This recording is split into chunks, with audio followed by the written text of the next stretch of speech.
the keepings of Castigue. These conspicuous little letters have cost me more danger than an entire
Ah, there we go. There we go. What's up? What's up? Okay, 1 second. Let me So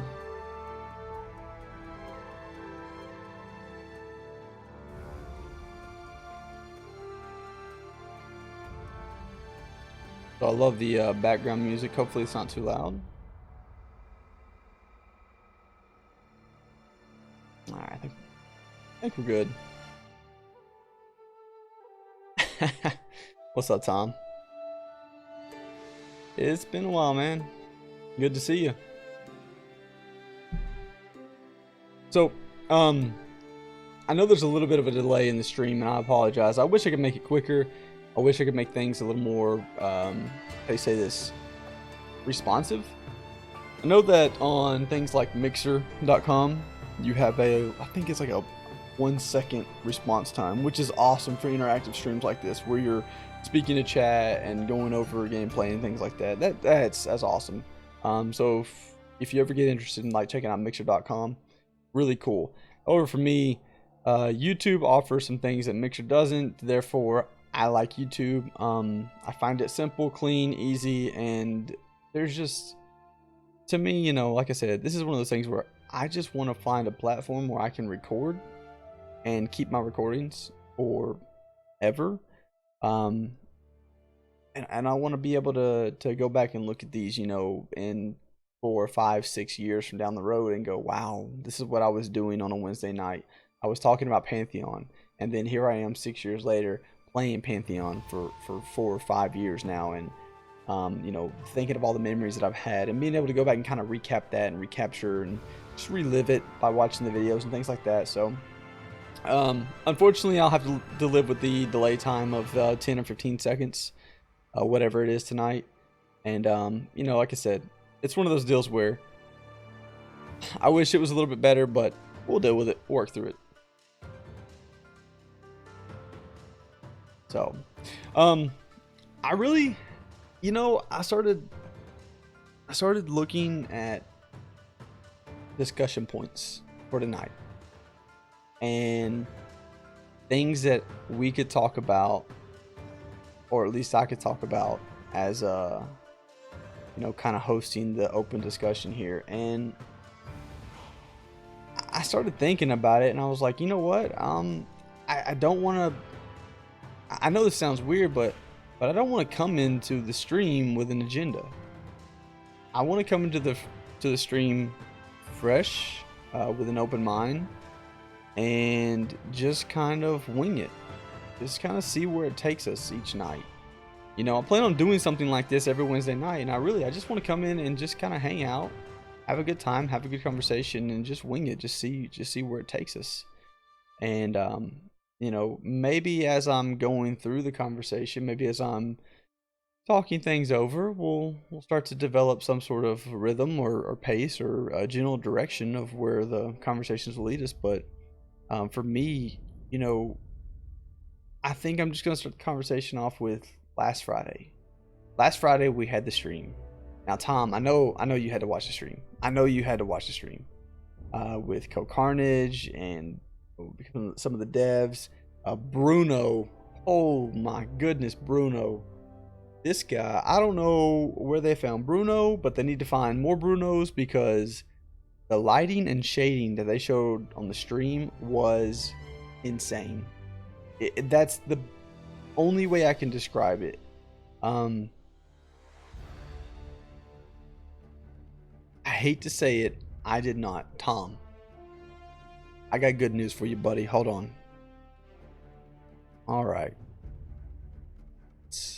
Look at this. This is how I rigged this.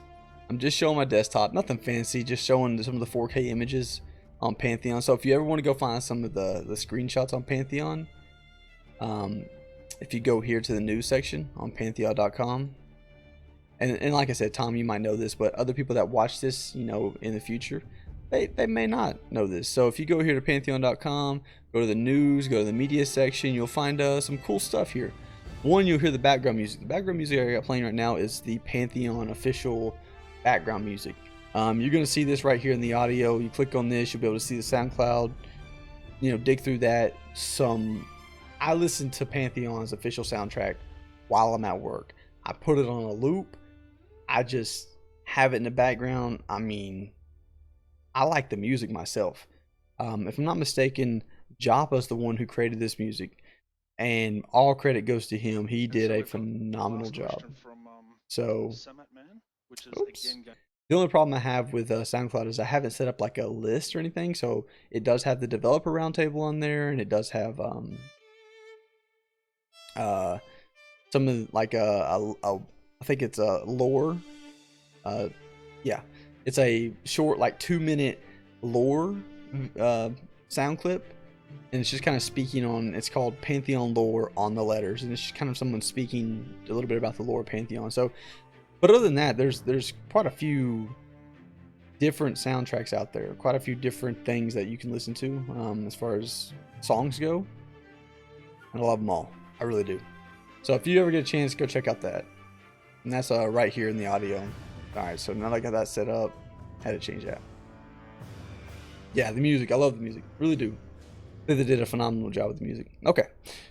So otherwise, in-game images gives you the ability to download some of the 4K. You'll see some of the newer shots as well. Let's see here. Oh, you know what? I'm looking at this now. It looks like they've taken, and I just noticed this. Like I said, we're going to fly here. They've taken down the old screenshots, and they're just showing the new, updated lighting and shading screenshots. I'm not upset about this, because I think the game is night and day from what it was. The old screenshots, let me just, so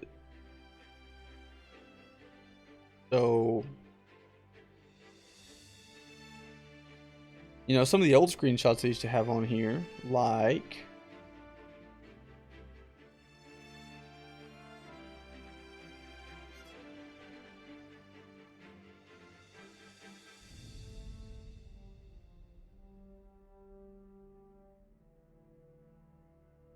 where's the snow one?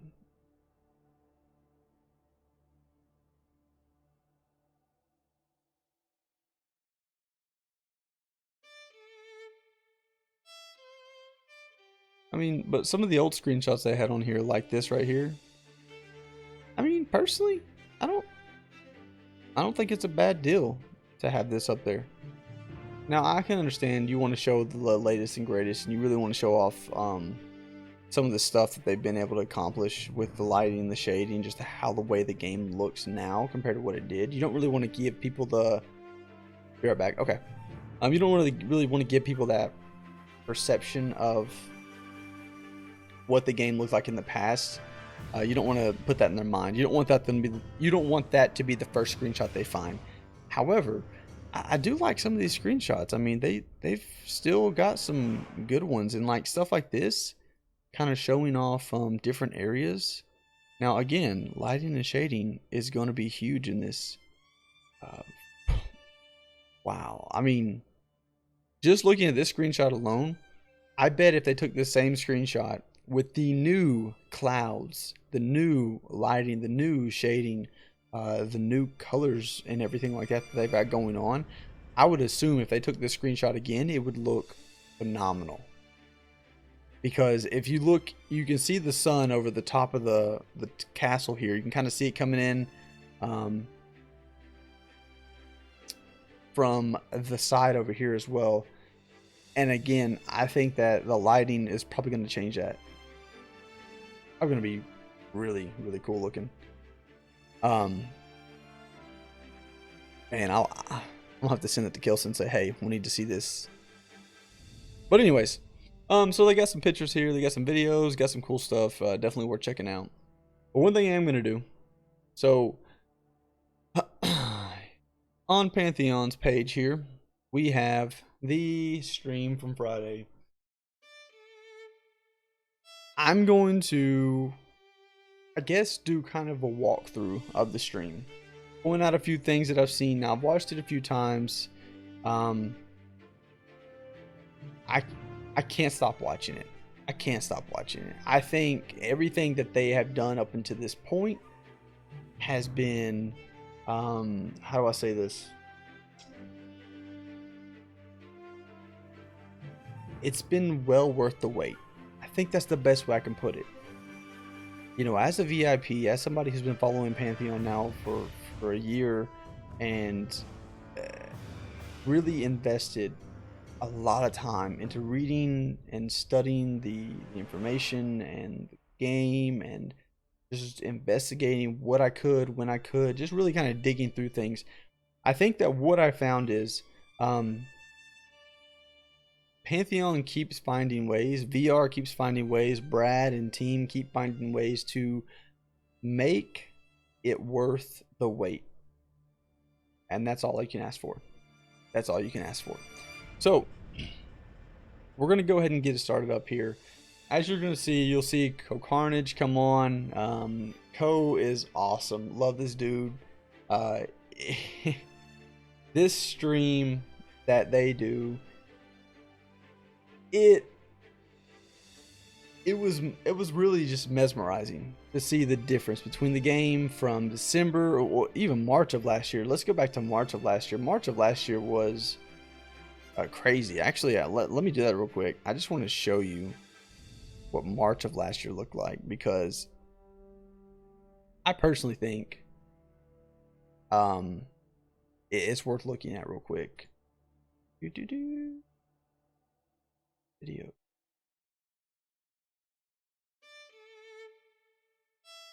Okay.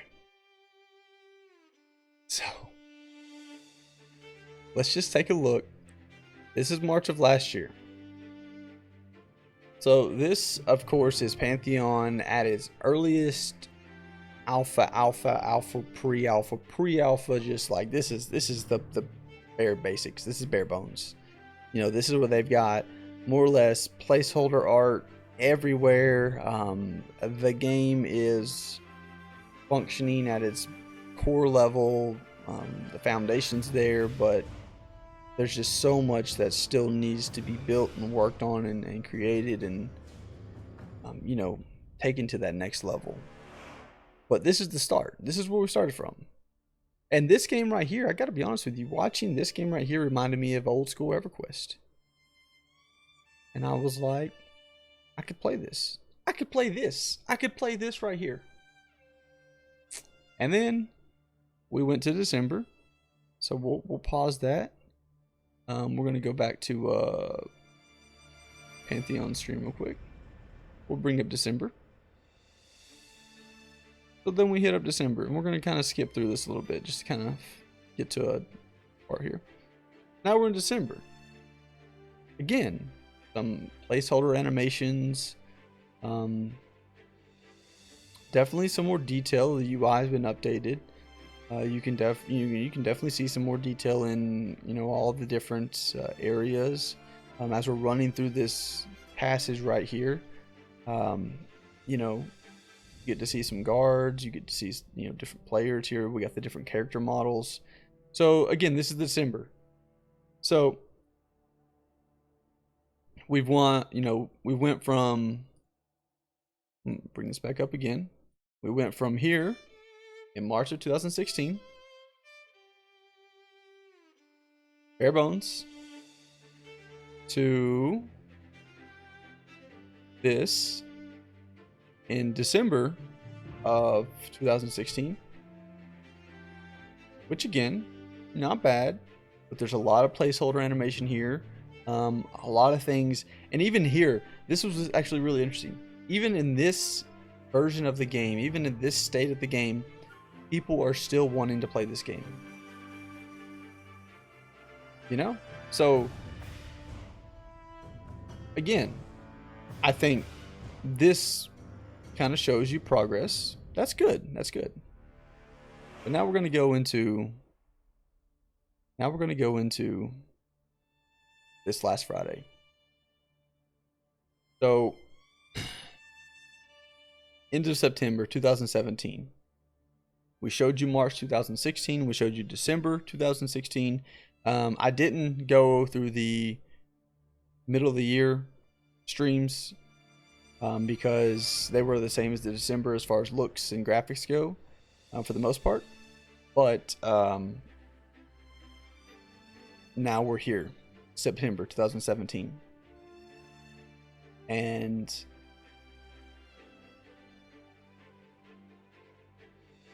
the game is, I don't even know how to describe this, but it's more realistic than I ever had hoped it could be as far as graphics go. But it still gives you that game feel. It doesn't give you that. Yeah, it doesn't give you that. And I'm, by the way, I'm talking instead of playing the sound to the video because it's not my video. If you want to hear the devs speak about it, if you want to hear Carnage speak about it, please go watch, the video. I'm just going to show you, but the devs talk about some really neat things. I'll point out a few of them as we go through here, but I'm just going to kind of watch this and kind of talk through it because a few of the things, that for me, this is basically my perspective of this video and what they're showing us, but they really go into some really neat details. And Bruno has taken the Unity engine and done things with it as far as lighting and shading goes that they didn't even think were really possible. I guess they thought were possible, but they didn't expect it to be done the way he did it. And he's just kind of taken the shading that Unity offers up to the next level, and they've taken the lighting up just to the tip of where it can be in Unity, I believe. However, there's a few other things, and I'll show you as we go through the stream here. One of the things I noticed here, and I just want to kind of point this out as we're going, I'm not going to stop it, I'm just going to kind of talk through it. One of the things, if you'll notice, the trees, the leaves, you can actually kind of see individual leaves. As you're looking at the trees, I know that it gets a little blurry at times, especially because I'm watching his stream. I'm watching his stream of a stream. So you have to remember too, this is going to look even better. And they're showing the old versus new right now. This is going to look even better on your personal PC. You got to remember that. And that's what's so cool about this. And like I said, I'm just going to talk through it. I'm just going to share my opinion of it. I think Carnage and Pantheon did a fantastic job. And I want to make sure that they get all the credit and praise for it they can. So as I'm talking through it, if you ever find that, you know, you're curious of what they're actually saying or what they're discussing, please go watch the videos. Please give them those views, give them the likes, give them the follows, subscriptions, whatever it is. You know, hit them up, make sure they get that credit. But I really love the trees, or like the grass, the shadows, the details, amazing. There's a few things in here though that I really like more than anything else, which is one right here, the clouds. I'm a passionate fan about these clouds. If you're watching, you can see the clouds moving across the screen here. So you'll find out in the stream, if you're watching, the clouds are procedurally generated, meaning they change with the weather, which has a whole lot of context behind it. I could go on the clouds for an hour. I did want to point out one thing here. Hold on, let me go back just a second.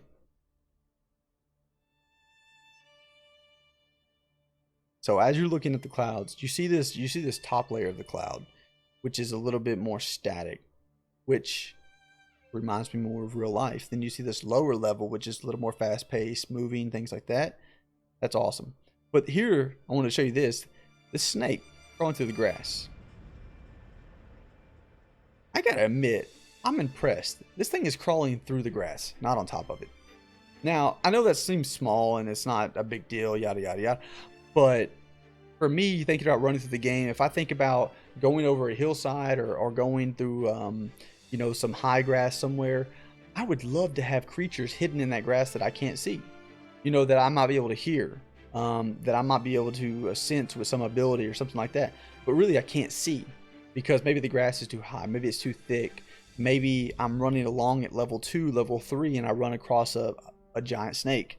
And I don't really notice it until it's too late. It's already on top of me. You know, that to me is exciting because that's just going to enhance the risk of, you know, exploring areas and things like that. So I'm happy with that. I love that. I love how thinking of, you know, possibilities of where they can go. But again, the trees, amazing. The rock, again, amazing. The grass, the shadows, the light, everything looks just insane. And I think they're about to go to the next place here. So we'll let them go through. But Tom, I'm glad you like that. And like I said, I'm gonna let this continue to play kind of in the background here and just kind of have a conversation. But you know, you've got to go back and watch the stream, Tom. You've got to go back and watch the stream. It took Pantheon up 10 pegs from the 100 it was already sitting on in my mind. You know, and that's saying a lot because I hold Pantheon, you know, at the top of my tier list when it comes to gaming experiences that I'm looking forward to ever. Not just like recently, not just in the last, you know, 2 years, year, whatever. No. I hold Pantheon at one of the best games I've ever come in contact with and never played, but one of the games that I'm most excited about and have been most excited about ever. I even as a kid, when games would come out, I was never this excited about a game, and that's saying a lot to me because, you know, I played games my entire life, but I don't think I really understood what I was getting before I got it. That was kind of one of those deals where I thought, oh, that sounds neat, let me go play it and then see what it's like. Pantheon is a little bit different because I have so many memories now. I have so much experience in the MMO industry and with, you know, games like this. Ian, what's up, man? But I see Pantheon and I start remembering some of the old times, some of the old things that, you know, I experienced growing up in EQ and WoW and other games, and I have to say I'm probably more excited about this game than I have been any other game ever. So again, as they continue to look through things, you'll see. So as you saw there, they were looking at the clip distance. They're looking at how far you can actually render and see. They'll show a little bit more of that here in a minute as well. You'll see that the character model, and I don't know if you've noticed this yet, but if you're watching Carnage as he's moving around here, you'll see the shine on the metal of the shoulder plate. You'll see the light reflect off of it when he hits certain angles, when the sun hits it, certain areas. You'll also see it as it gets into the shade. You'll no longer see that reflection. You'll no longer see that light. You'll no longer see that glare come off of it. Again, amazing amount of detail. I took a look at Pantheon. It actually looks good. That's saying a lot because I typically can't stand those types of games. Ian, man, it's Pantheon is a game that's not going to be for everybody, and that's known. Seeing that spider crawl through that grass again, I want to walk up on something and not know it's there. So I'll go ahead and say this as I talk through this. Pay attention to the clouds in this view here, in this setting. The clouds in this game, lights out. Love them. The flags, as they mentioned, you can't hear it, but they do mention the flags are placeholder flags. There's no animation to them. Those will come in time, but they're just placeholders for now, just to kind of show you what will be there. So they'll put animation to those so they actually move with the wind and adjust, accordingly. The clouds, again, are procedurally generated, so they will change with the weather, but the clouds look amazing for any game. They look amazing in this. So as he's playing around with this, I'll just kind of go back to that. But Ian, what I was trying to get at was Pantheon's not a game for everybody, and they don't intend it to be a game for everybody. Pantheon is being made for a very, I don't want to say isolated, but focused gaming community. A gaming community that has been somewhat left out of, the new and modern gaming industry. And there goes Kilson jumping off the side. And he died. But Pantheon is being created for us old school MMO players and new that come into the game and come into the game that are looking for challenge and adventure and some longevity in a game. It's built for players who want to get into a world and get lost in it. And because of that, it's not going to appeal to everybody. It's not going to be fast paced. You're not going to have a Twitch reaction that is necessary to survive or to defeat something. And none of that. Pantheon is going to be a game that you get in and you just enjoy. Pantheon's going to be a game that you get in and you explore. You die. You grow, mature in the game with other players. And you start to develop friendships that you come back to every single night. Friendships that, are built solely through the game. Meaning people won't know who I am, per se, personally, potentially. But they'll know my character, Sacred. They'll know, Sacred, the Dark Cleric, who is there every night from 10 to 2 a.m. 10 p.m. to 2 a.m. in the morning. Who's there to heal them, who's there to adventure with them, who's there to explore with them, who's there to help them complete quests, who's there to help them complete, a dungeon, a raid, whatever it might be. Who's there to go fishing with them and just chill and hang out and have a good time, or just talk over Discord. Pantheon is a community game. It's built for the community, and it's meant to bring back some of what we lost over the years when it comes to MMOs and the gaming industry as a whole. So yeah, it's not for everybody, but I'm glad that you looked into it. I'm glad that you like it, and I'm hoping that more people do, especially with streams like this. I mean, they're showing just now, they're not even in pre-alpha yet, and what they're showing us today right here has gotten so much attention, so much excitement. People are looking forward more and more and more to this game.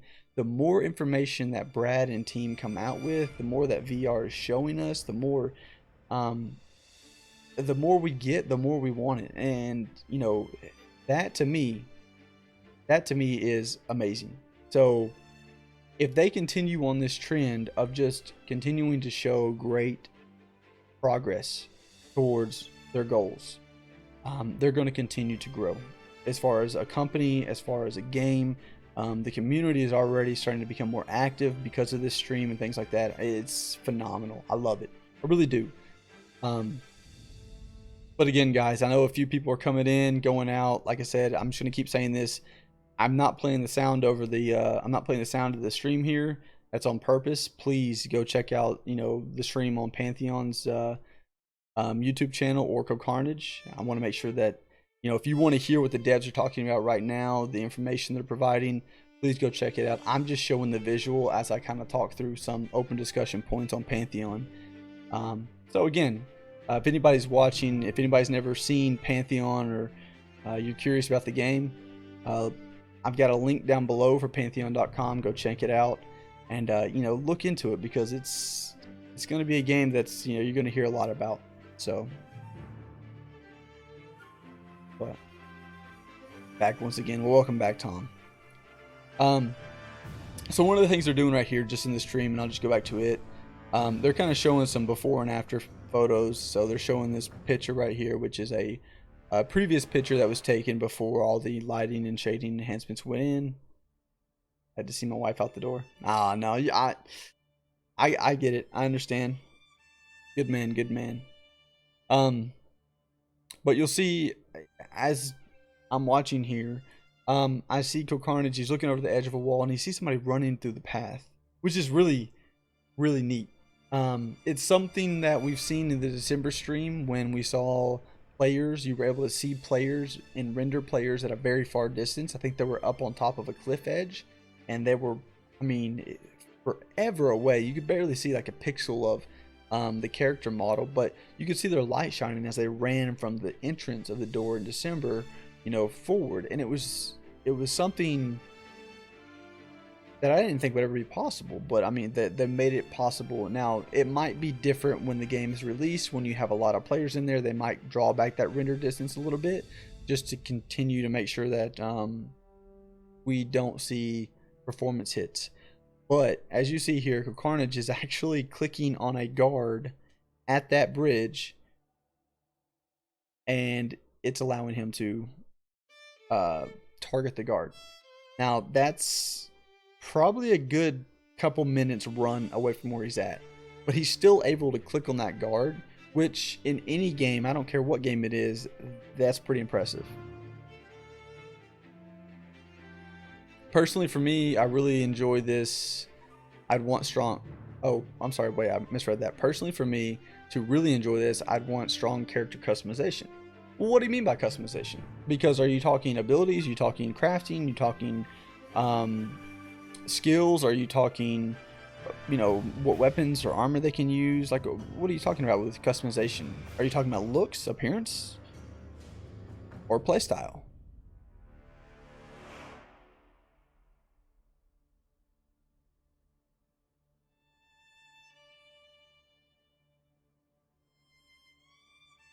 Aesthetic?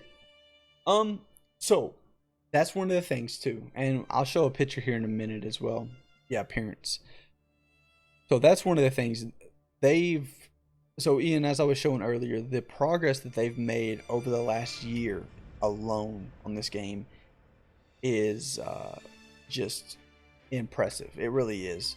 But this is their, before they hit pre-alpha, you know, stream. They're not even in pre-alpha testing yet. This is just kind of like the tip of the visual improvements that they've made. They're just kind of showing off what they've been doing over the last few months, which obviously is a lot. I would say character customization in this game is going to be, I don't want to say massive, but it's going to be so broad, and it's going to be one of those things where, so I don't know if you've ever played, you probably haven't. if you ever played EverQuest, or if you ever played vanilla WoW, because any WoW past vanilla does not do this statement justice. But if you ever played vanilla WoW, or if you ever played EverQuest, or if you ever played one of those old school MMOs like that, and I'm going to use those two as primary examples because they're the ones that I've played the most growing up. But I can remember in EverQuest. Oh yeah, no. And Ian, a lot of people do. I know you're not knocking them. But in EverQuest, one of the things that they were able to do was they were able to make it so that the gear you had was important. It was meaningful, meaning that you weren't able to just go cosmetically put on something that made you like shine big bright bubbles of exploding confetti around you, or what. Like, you weren't at level 1 able to walk around with these giant wings on your back and a big halo on your head and bright shining boots or whatever. You got like some dingy, raggedy looking, basically something like this, where you got like some raggedy looking, clothes on. You got a few rusty swords, like maybe a cruddy looking dagger, a busted up hammer. You're really like, these are just kind of like the starting character models, and you just look ragged, man. And one of the things that EQ did so well was, as you progressed through the game, you started to get better looking armor as you leveled, as you obtained more armor, as you obtained more gear, you started to look better. So it was kind of a hand-in-hand thing. As you progressed through the game, as you obtained better gear, it looked better as well. So much so that you could be walking through a city and see somebody in a certain type of gear or with a certain weapon, and you immediately knew what that weapon was, and you immediately knew what that gear was, and you were immediately jealous that they had it, because you knew it took time and effort to get it. And yes, it looked, without going into detail, it looked badass. It really did. Yes, it looked badass to see that guy sitting in the middle of the city and just kind of showing his armor off, showing his gear off, showing his new weapon off, whatever it was. But it wasn't so much that there wasn't so much cosmetic flashiness and just overdoing it. There wasn't this huge, I don't know how to describe it. There wasn't this a WoW type cosmetic thing going on where everybody's just like making all these crazy looking outfits. There wasn't a way for you to hide the fact that you had like the top tier armor on, because you were able to hide it with some raggedy looking cloak or something like that. Like it, you weren't able to change the way your gear looked. And that's kind of one of the things that I think Pantheon is going for as well. Now, they've mentioned it in the past, and it's not confirmed, but they're also looking to make it to where there's a way you can have a cosmetic view. They're making it to where there's a way you can make it to where it's just a game view, or a normal armor view. Meaning, if you have the cosmetic view on, you might be able to see additional cosmetic items that will make you look more fancy, more flashy, whatever it is. But if you have it turned off, you might not see those cosmetic effects. You might not see like a glowing halo around somebody that's just purely cosmetic. However, if they have a piece of armor, and that piece of armor has a glowing halo attached to it as part of its cosmetic look, they would see that. But if you just bought a pure cosmetic item to put on your character to enhance the view of your character and make you feel better about it, then they might be able to turn that off on their end and not show that. I hope I didn't confuse you with that, but it's a subject that's never been confirmed, and I know that it's been discussed in the forums before. So, it's one of those things where a lot of people have mixed opinions on it. And I think Pantheon is really doing a great job of giving you kind of the best of both worlds. They're allowing you to turn on or off your view of Pantheon and what type of cosmetic look you see or don't see, which in my mind is perfect, because for people like me who don't really care to see all the flashy stuff, I can turn it off. I can just see what players really have. For people that, like you, who really want to see that flashy look, and that appeals to you, you turn it on. So, all right. I'll be honest. One of the things I'm really hoping to see is really good looking blacksmithing. Yeah, blacksmithing and tailoring. Absolutely. So I plan on playing cleric. I plan on wearing plate armor, and I hope it looks amazing. But I also want to be a blacksmith. I mean, at least that's what I'm looking at right now when it comes to crafting.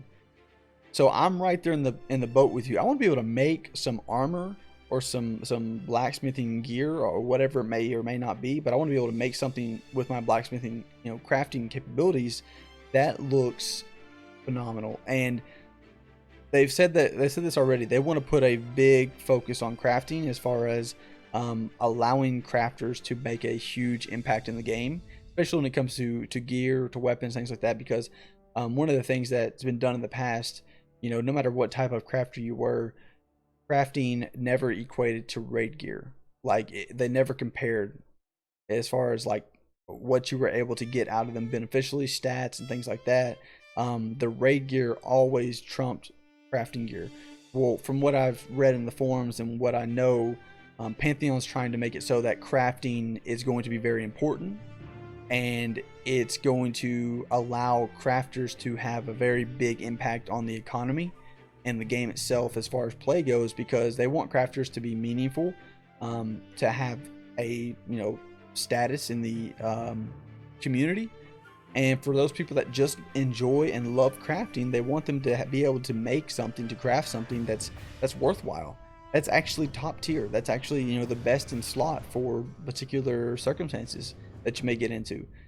You may need something that can only be crafted to defeat a certain area or boss or something like that. Again, all of this is just speculation at this point. Nothing's confirmed. It's just ideas and my opinions. But from what I've read on the forums and what I've gathered, I think that crafting is going to be huge in Pantheon. I think it's going to be a staple of what makes the game great. So I think the idea of cosmetic, hold on. You should have an armor. You should have a set of armor you're not officially using stat-wise, but your character, yes. Okay, so let me go back to that, Tom. I just read that. So the way that I understood it is Pantheon's going to have a cosmetic inventory and a adventure inventory. And the adventure, so the adventure inventory is going to be a stat driven. It's actually going to be what your character is going to utilize stat wise is going to be on your adventure look. So that's your real gear, and then you have your cosmetic gear.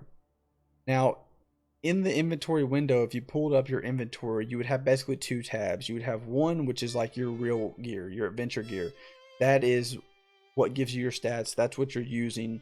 That's the gear that if someone had just the adventure only view on, then they would only see that adventure gear.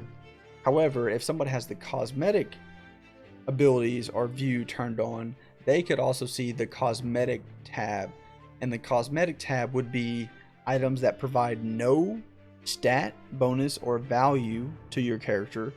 However, they just improve or enhance looks. And from my understanding, that's kind of the direction Pantheon's trying to go with it. They're trying to give people the best of both worlds. They're going to allow you to do your cosmetic, look and feel in one tab. However, your adventure tab is going to have all of your legitimate gear, your gear that matters.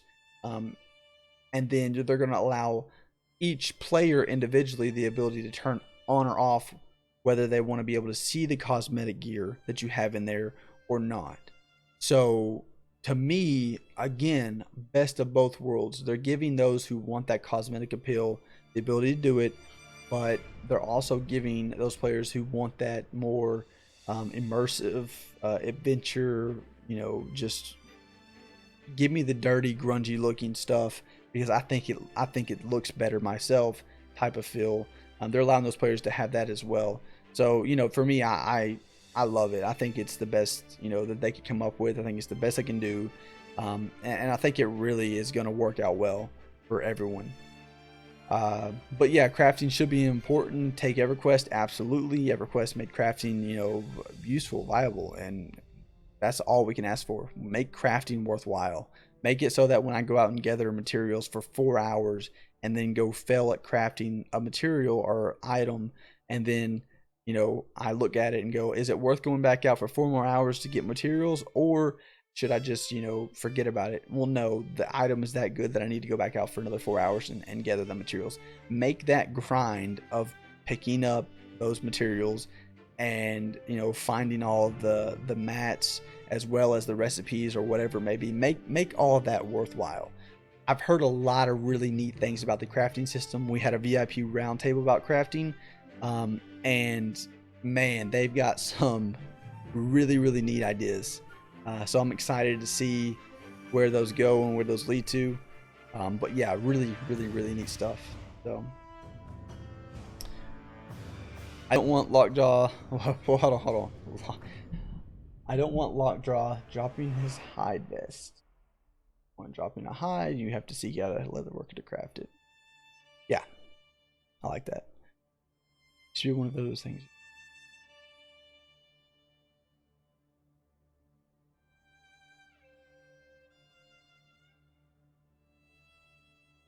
Hey, Genocide. What class am I gonna play? That's pretty easy, actually. I'm gonna be looking to play a Dark Mirror cleric.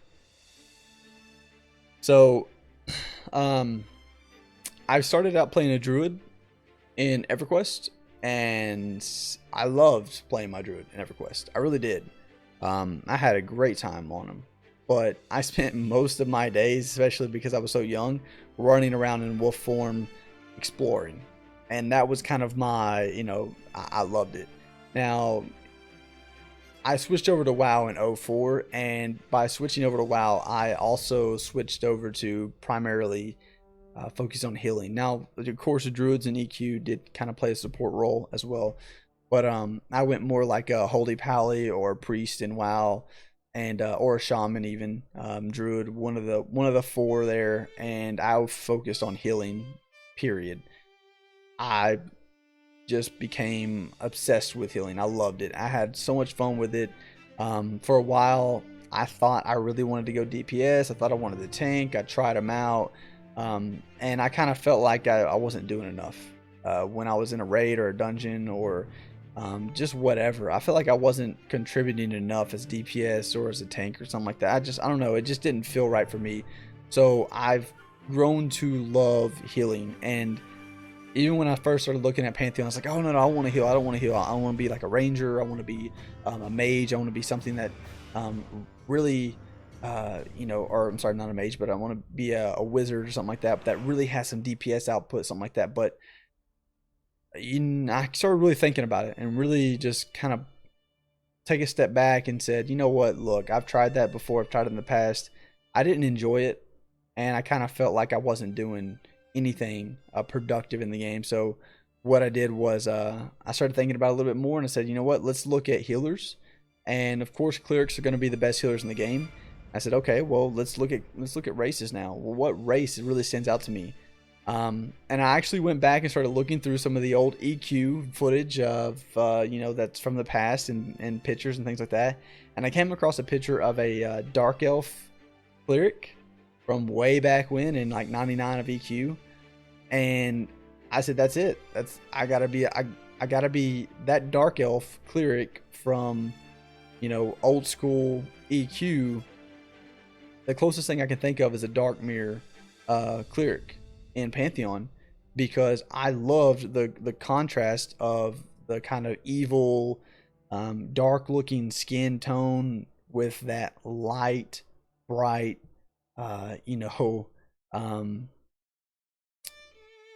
armor and abilities and things like that. Having the holy good cleric be like a dark type of skin color and tone, or an evil race even. I don't know. I like that. I think it looks good. I think it appeals to me. So right now I'm looking at Dark Mirror cleric as being my main. What about you? What are you gonna play? I'm curious. I'm really curious. I like to hear what people are gonna play and why. So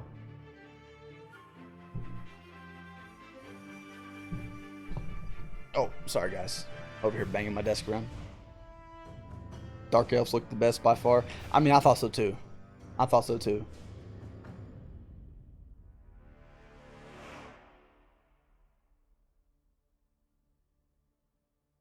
Tom, you were a dark elf cleric in EQ? No way.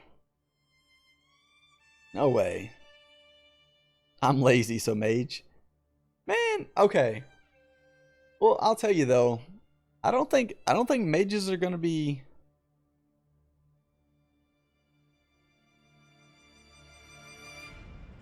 So I'll get to that in a second, Tom. But I don't think mages are gonna be lazy in this game. I wish their heals a lot. Nice, nice. I like that name. That's good. That's good.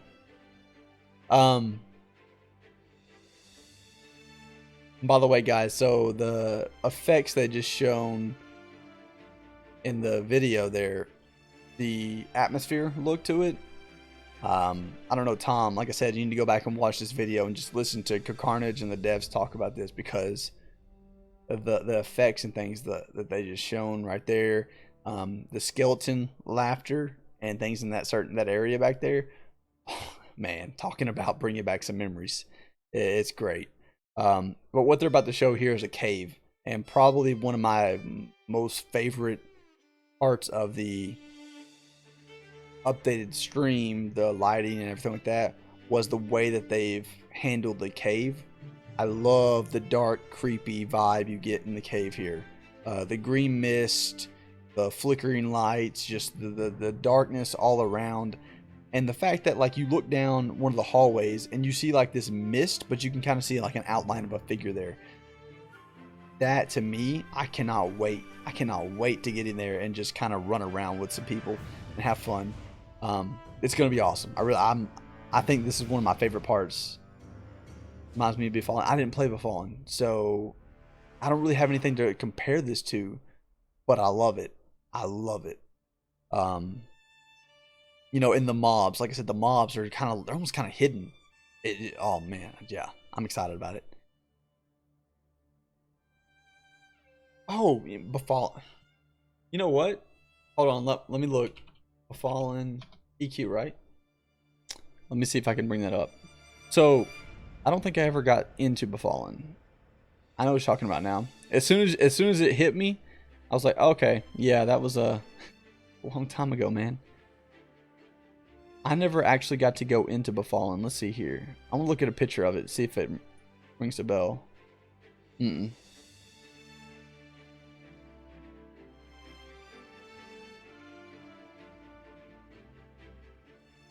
I mean, it looks familiar, but then again, everything in was Befallen the one that you like went out in the courtyard and then you got to go into like the house, or was that something else? I'm trying to see if I'm thinking of the same thing. Maybe I'm thinking like Unrest or something.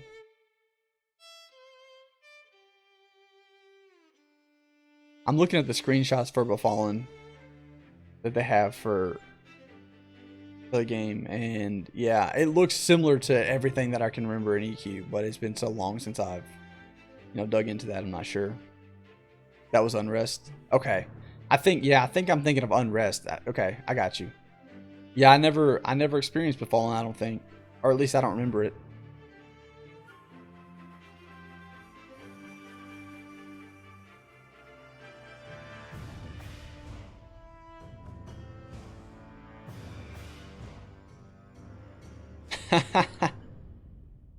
Oh, that's awesome. Hey, I saw somebody post something on the forums about that, wanting smaller caves, similar to what we see here, where you actually have to be maybe a certain size to get through them. Maybe an orc can't quite get through it, has to have like a shrink potion or something. But to have something where you might need a halfling or a gnome to get through it. And by the way, Tom, I'll go back to what you said a minute ago. So you looking at the halflings. When I very first started looking at Pantheon, the first class and race that I thought I wanted to be, and I was pretty dead set on it at the original time, I wanted to be a gnome wizard because I love the way gnomes look. And then I started to look into the halflings a little bit more, and I read the lore on them, and I was just like, I'm just gonna start it over because I don't really feel like putting anything else up. But I read the lore on the halfling halfling race, and the thought of the lore with the look of the halfling, I was like, halfling ranger would be awesome. So for a while there, I went from I want to be a gnome wizard to I want to be a halfling ranger, and then again, like I said, I started thinking about it some more. I looked, kind of like at what I played in the past and what I enjoyed, and that Dark Mirror cleric has stuck with me now for a few months. So, oh, I know. I mean, Pantheon actually made. Let me.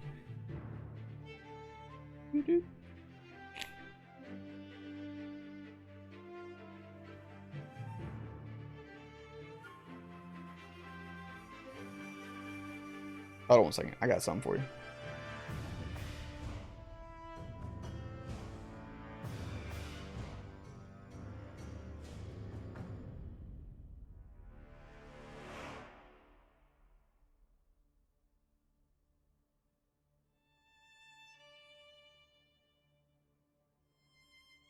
Well, where did I save it?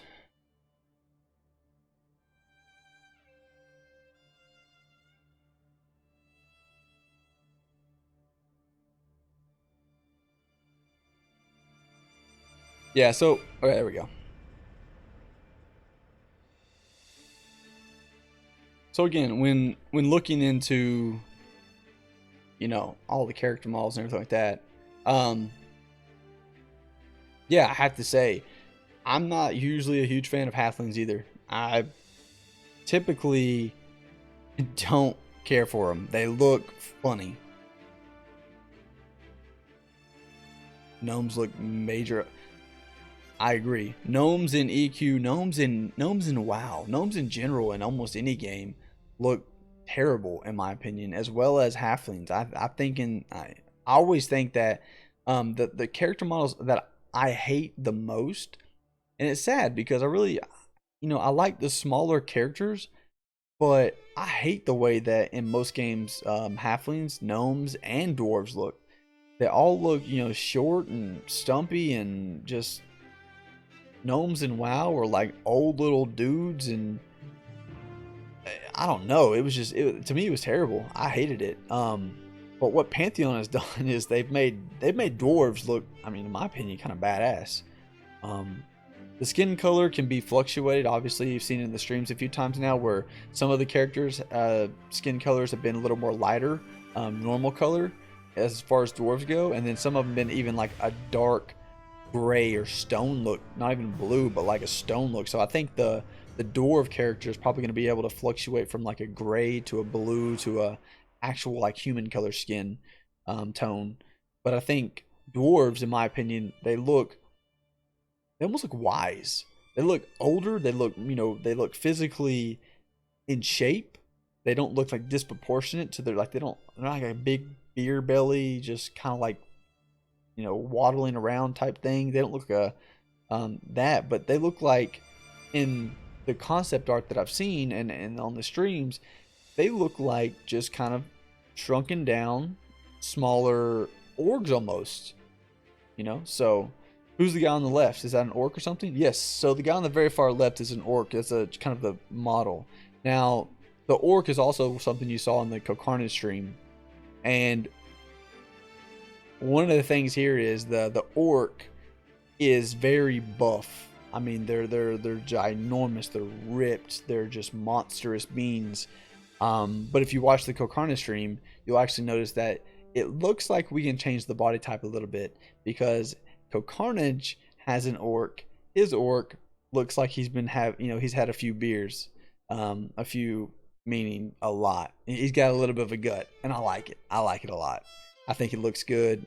It adds some texture, some flavor to the characters. So I'm hoping that they can definitely continue to enhance that.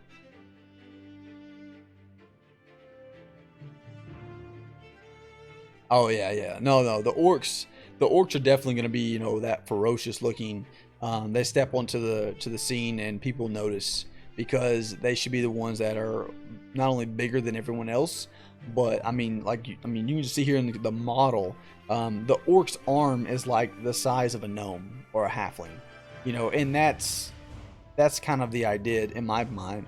If I have an orc warrior, I want him to step up there and I want him to look like a freaking titan. So, I think they did a great job with the orcs. The character models and all, I think they did awesome with. But the bigger you are, the slower you feel.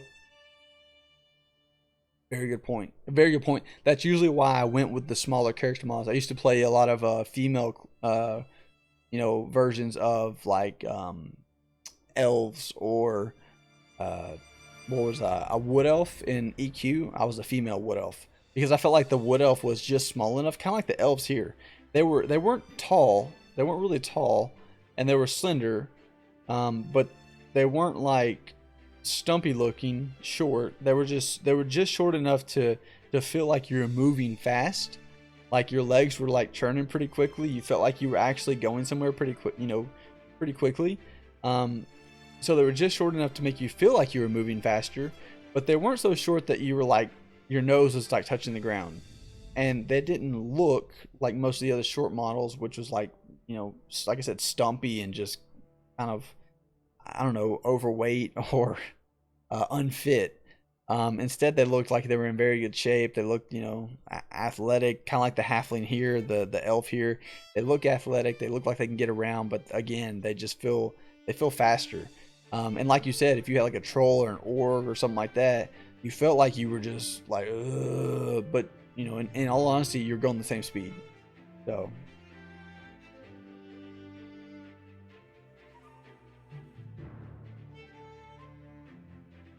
Gnome. Yeah.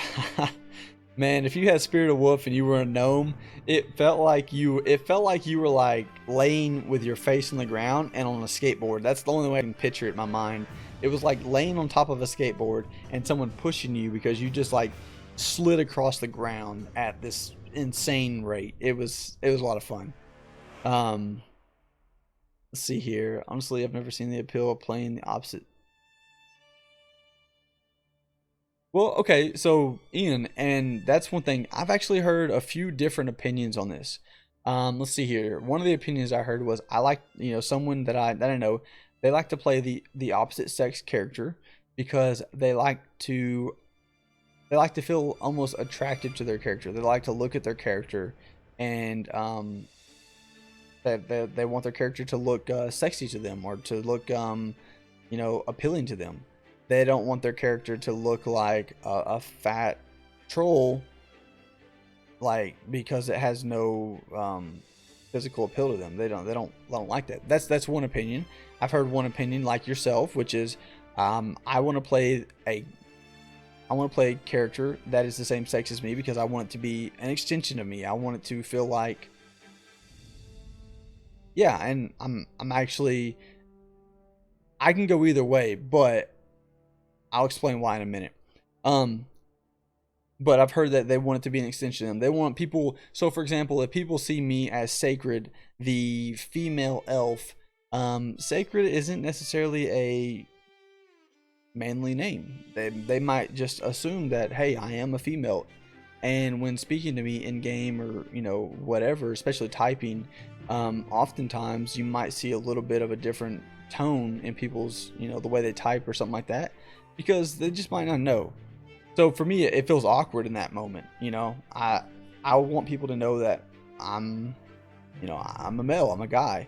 When I step into the scene, when I first meet somebody, I want them by my character to know who I am personally and things like that. So I'm in the same boat. I like playing with male characters. I think that it feels better overall.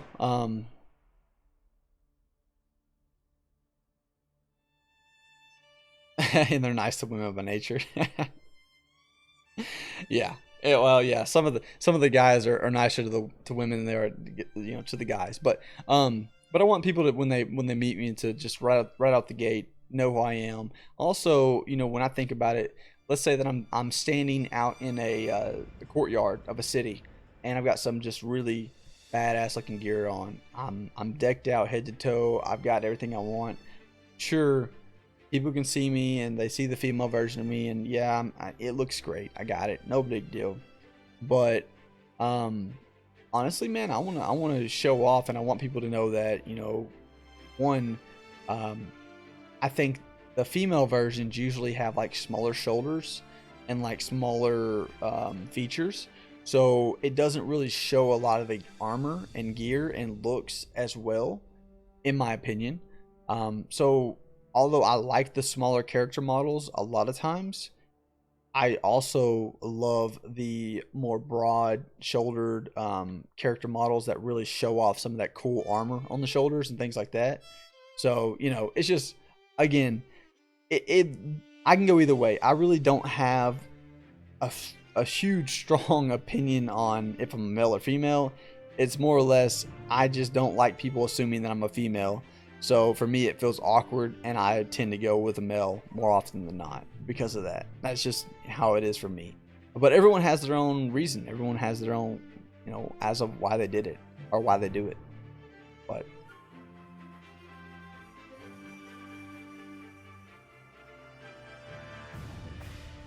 I'm a big role player. I enjoy stepping into characters and depending on the Yeah.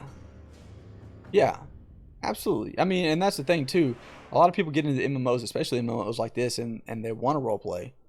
They want to really be immersed into their own character. So, you know, everyone has their comfort level and I mean, I'm just saying. I'm scared I might like it. I mean, like I said, I've played with male characters, I've played with female characters. I don't have a strong opinion either way. It's just that first impression for me. I mean, like I said, it's literally a 30-second difference between them knowing I'm a male or a female, and at the end of the day, it really doesn't matter. As long as they know my character and you know that I'm a respectable person or character in the game, and somebody that's you know, friendly, nice, and looking to have a good time or whatever, like in the game, then I don't care. I really don't. It's a game. I want to be immersed in it. I want to feel like I'm a part of a community, feel like I'm a part of a game and things like that. So, you know, hey baby, want to give me a level 60 chess piece? Yeah.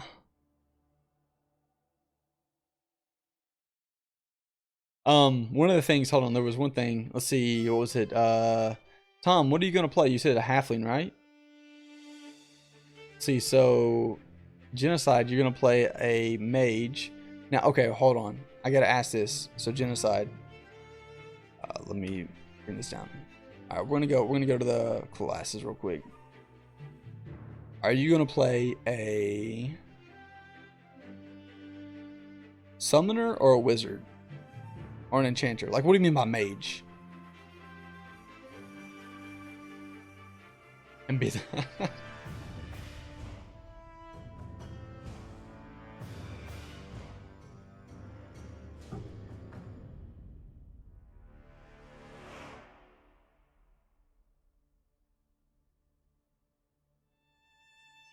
So, the reason I'm asking the question about what you're going to be, whether it's going to be like a wizard, summoner, or an enchanter, the reason I'm asking is because I don't think that any one of these, well, I think there's one that's more, quote unquote, lazy than the others. That's what you said. I'm lazy. I want to be a mage.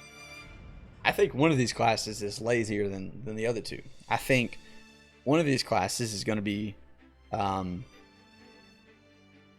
summoner or a wizard. Okay, I'll give my opinion on it. So I think an enchanter is going to be one of the busiest and probably one of the more difficult classes, just like an EQ, one of the more difficult classes to play. You know, you're going to have a lot of responsibilities, a lot riding on you being successful at getting the CCs off and things like that. Like, I think the enchanter is going to be a very fun, entertaining, needed class to play. Then you have the summoner and wizard.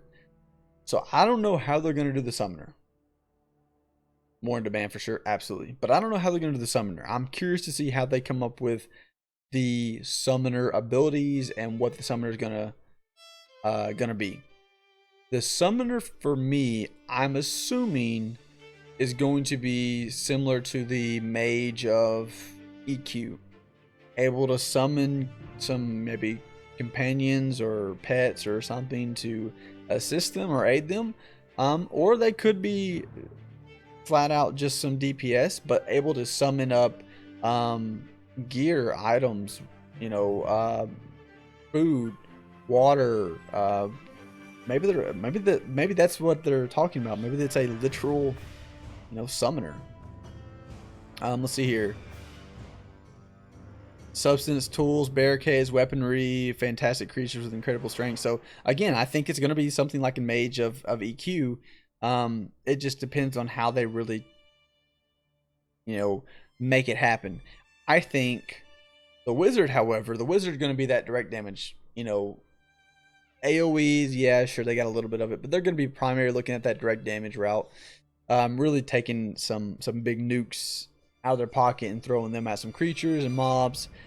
I think the wizard's going to be a fun class to play, and the reason I think that's because without Pantheon showing threat level, without Pantheon showing like your DPS that you're outputting, without Pantheon showing all these little things that we've seen in like WoW and other games in the past, I think a wizard, for one, you're going to have to watch your aggro. You're going to have to kind of know how to play your character and watch your aggro. But at the same time, you still want to do damage. So you have to find a way to balance that aggro and damage and still be effective in a group. I think a wizard is going to be a lot harder to play than people anticipate. And especially a good one, because I think there's going to be two types of wizards in Pantheon. There's going to be the one that doesn't know how to play, and they either do way too much damage and pull aggro off of the tank way too much or way too often and die, or there's going to be the type that doesn't do enough damage and really isn't viable or beneficial to the group. Instead, the group is saying, hey, you don't do enough damage, let's just go grab ourselves a ranger, let's go grab ourselves a rogue, let's go grab ourselves a somebody else, because you're really not doing a lot. Yeah. So I mean, just like you said, you couldn't start nuking until before 60%.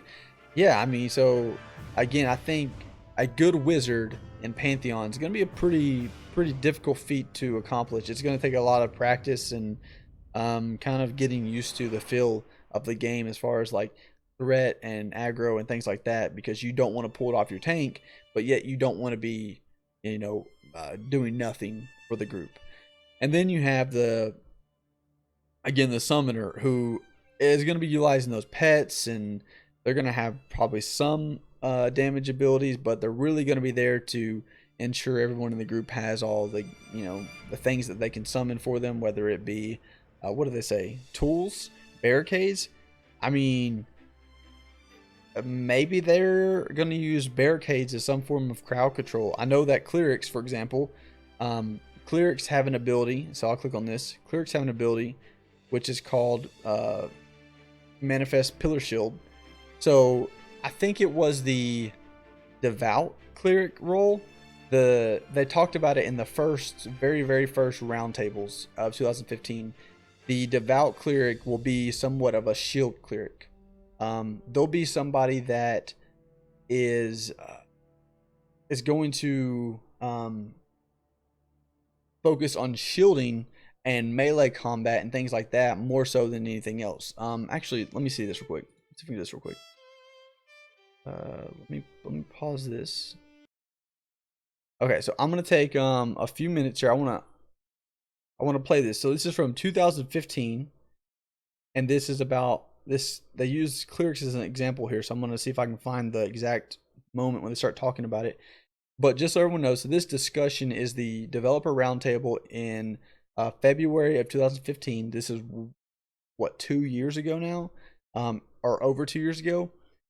And they're talking about colored mana. They're talking about kind of the classes and things like that. So if you haven't heard it, take a listen real quick for a few minutes here. I'm gonna put this on. I'm gonna turn it up a little bit, and I'm gonna step away and get a drink while this plays, and I'll be right back. Focus and the Devout Mastery. But it will be the type of spell that we're a cleric to pick that up of our classes and making sure that But the main thing I want to assure you guys is that we're going to be monitoring these abilities. They're going to be unique abilities. So, for example, let's use an enchanter spell, for example. Let's say a charm spell. As a cleric, you're not going to stumble upon a totem that allows you to generate purple mana, and then an enchanter charm spell drops in a dungeon, and now all of a sudden, as a cleric, you can charm mobs and basically build up this entire enchanter repertoire. That's not going to happen. We are committed to protecting the roles of our classes and making sure that each class has and maintains their unique identity. The types of spells and abilities that will drop in this manner are going to be unique, meaning they're not going to be a part of any other class's repertoire. They're going to be unique spells that, say, an enchanter might find a purple mana, a purple mana ability that fits right into their repertoire because they already generate purple mana, no problem. Because they already generate purple mana naturally, and it fits right into their style of gameplay and repertoire. But it will be the type of spell that were a cleric to pick that up is not going to start infringing on the enchanter's role. There's a lot of balance to be considered here. There's a lot of discretion to be considered, and just want to assure you guys that while we want a dynamic like this, we're going to be mindful that it's not infringing on any other class's role. So that's a little bit of an aside, but also, will be a fairly common way that you'll see classes interacting with the multi-mana system. But let's get back to specialization, because the way that different colored manas are going to interact with your core mana through specialization is very different. And that's really where we get the heart of the idea for the system. Because when you specialize, you are actually merging your core colored mana with a new color of mana to create a completely unique mana resource. And with the cleric, for example, the core cleric mana is white, and that mana would merge with gold mana to produce the resource required for a devout cleric, whereas a cleric's white mana would merge with gray mana to produce the resource required for the resolute cleric. So let's go back to the cleric. You've completed this epic quest for the master of your order. You've proven your worth to them to where now they're willing to teach you how to progress down these paths. And this is where I want to get real specific about how these two different paths differ from one another, and therefore ultimately how our specialization system is going to work for each class. So let's discuss the naming. The first tier of the specialization system is at level 25.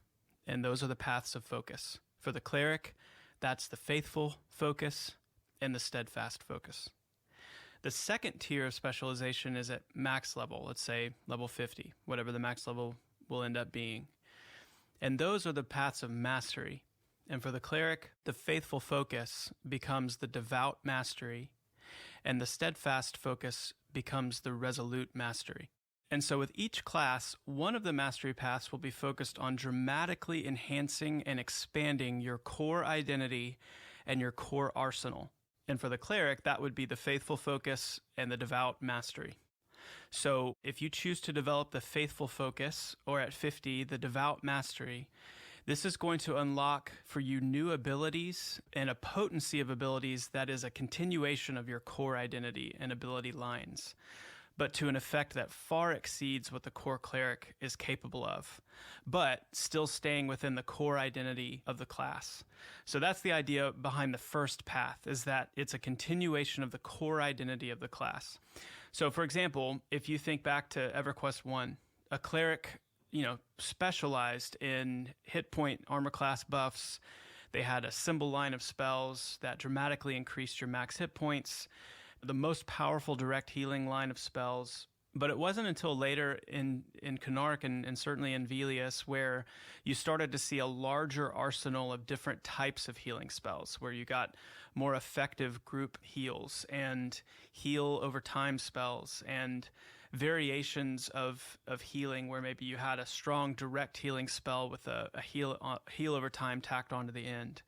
So what we're wanting to build into this first mastery is that continuation of the core, where a core cleric would gain access to these broader enhanced type of spells, like group healing spells, more efficient heals that have nuances to them, like the direct heal with a hot on the end, group buff type abilities.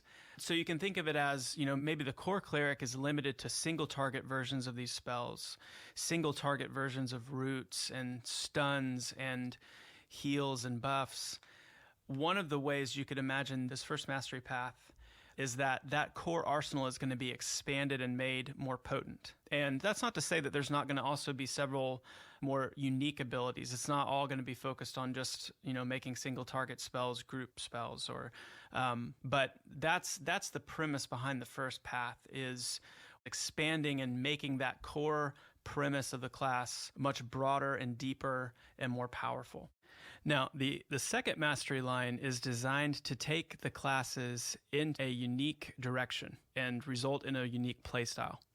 And before I explain, I want to make this point really clear. One of the decisions that we've made is, instead of artificially locking you into one of these two specializations, we want both of them to be open to you.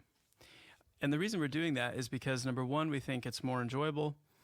And number two, because it continues to be part of this overall paradigm of really galvanizing the core identity of these classes and not artificially splitting them into two separate, unrelated entities. And the way we're planning on doing this is, again, we're not making it UI based. You're not going to complete this epic quest, this rite of passage, and see a window pop up that says, choose your mastery. You click one and whatnot. It's all based on drops in the world, accumulating the necessary gear and accumulating the necessary abilities. Once you're done with the hard work of unlocking your paths of focus at level 25 or your paths of mastery at level 50, you're free to develop them both to the full extent, depending on, again, how fortunate you are out in the world and in dungeons, finding the right equipment, finding the right abilities to fill both of those paths out.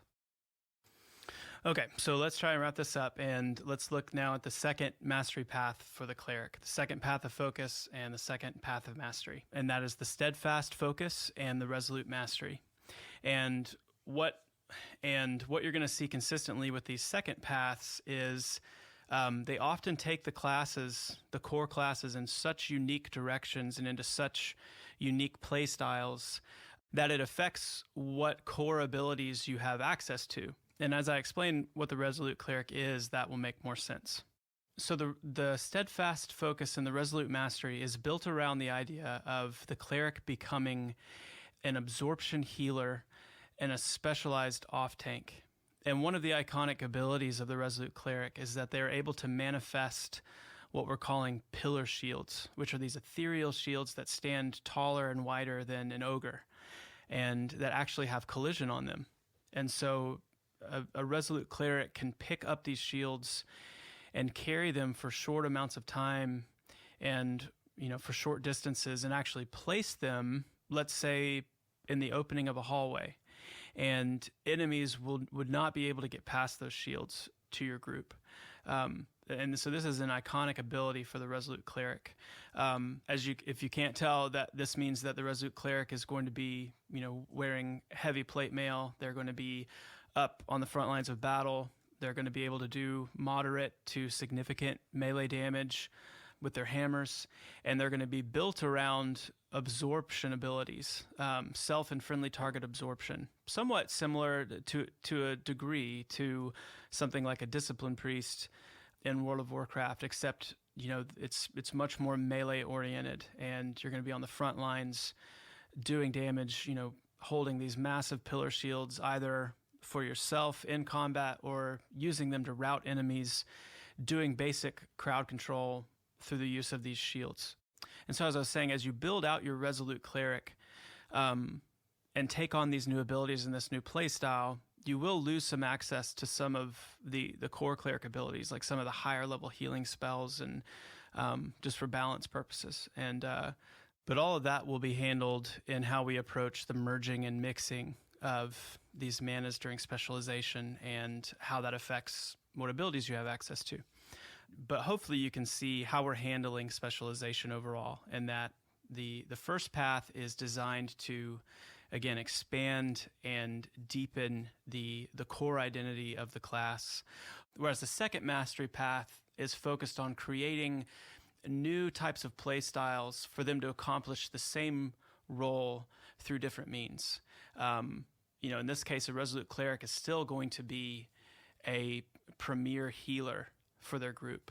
But they're going to do that through the means of more absorptive abilities and through really potent off-tanking and a very specialized crowd control mechanic. But the key here is that this is going to require being very heavily outfitted.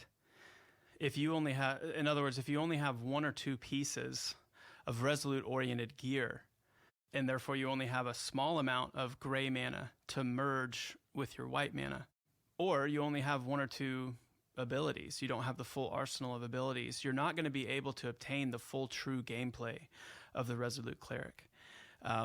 And conversely, if you are able to, over time, as you're able to fully outfit yourself with Resolute-oriented gear, and you're able to, fully merge your white mana with gray mana, and you have all of your abilities for the Resolute Cleric available to you, then you can stay in that gameplay style indefinitely.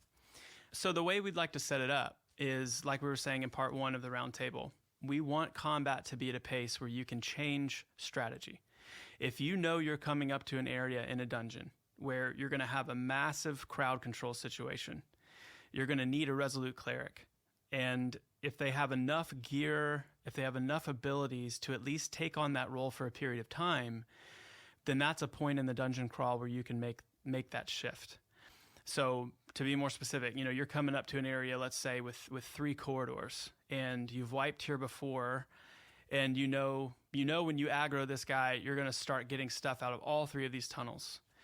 So you have to block at least one of them completely off, and there's no way you can do that without a Resolute Cleric. At the same time, there's no way you can do that without an enchanter either, because even with one hallway blocked off, you're still going to need an enchanter who is the king of crowd control, and no one else can handle a crowd control situation like that other than an enchanter. So you're going to find these moments of synergy where, through specialization, through these mastery paths, we're trying to build in opportunities for classes to expand on their role slightly, and that if a cleric is properly outfitted, you're going to need a Resolute Cleric to be able to handle a situation like that. But you're never going to overshadow or trivialize the role that only an enchanter can fill. And again, to me, that's the beauty of the system, is that you are free to advance and develop both of these mastery lines at the same time. And really what it comes down to is, what equipment are you wearing, and therefore what mana are you generating, and therefore what abilities do you have access to? And that's the specialization system in a nutshell. There's a lot of aspects to it. It's fairly complicated.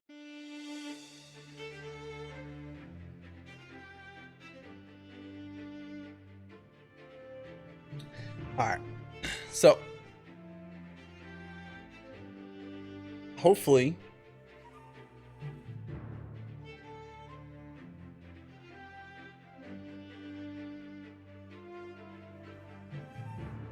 yeah. So okay. So I want to make sure that I bring that up. So that was a part of the round table back in 2015. That's, man. I mean, you said it right there, ambitious. If they were able to implement something of that magnitude, I am blown away. I really am. I mean, that to think of you being able to take a wall, summon a wall, pick it up, run it over to a cave entrance, place it, and it physically block mobs from coming through it, and then you continue to fight. Or to think of, I mean, I don't know. It's just to think of like you having to be in a hallway in the middle of like a circle and have multiple entrances, and you have to have a resolute cleric to block off one of the entrances, a summoner to block off another entrance, and then an enchanter to mez, you know, two of the other mob entrances or something like that. Like it's so dependent on classes, but at the same time, I mean, wow, that just sounds, for one encounter, for one particular area, for one thing, sounds insane. The level of detail that would take, the level of work that would take to implement that sounds insane. However, I'm not going to put it past them. Based off the stream that I saw, based off of the information that I have, you know, after watching this latest stream, then I'm not going to put it past them.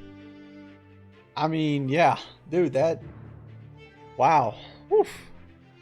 Okay, so one of the reasons I want to bring that up, so one of the reasons that I was talking about that was specialization. So there's a few things that developer forum had. They talked about colored mana and they talked about specialization. But if you notice, one of the key factors in all of that conversation was gear. And I love that myself. Basically what they're saying is, and this is what I'm getting in my mind, and maybe I'm wrong, maybe this has changed, maybe this isn't the direction they're going, but I do want to say that, you know, again, this is like 2.5 years ago that they had this conversation and that they put this information out there. Things may have changed up until this point. Perfectly acceptable. I can understand it completely, but if they haven't changed, at least not changed completely, then there's a potential that instead of like in other games where you have, let's take WoW for example. So WoW, you go to a vendor and you get rid of, well, or at least you used to, but I don't know how it is now, but you used to pay to kind of relearn all your spells or relearn all your abilities, or you used to go to a vendor and you would have to pay to scrub your specialization, and then like let's say you're a paladin, you would pay somebody to go from to wipe all your holy paladin skills out and then go to protection paladin. In Pantheon, it sounds to me like the direction they want to go is forget paying to wipe those skills. They don't care about that.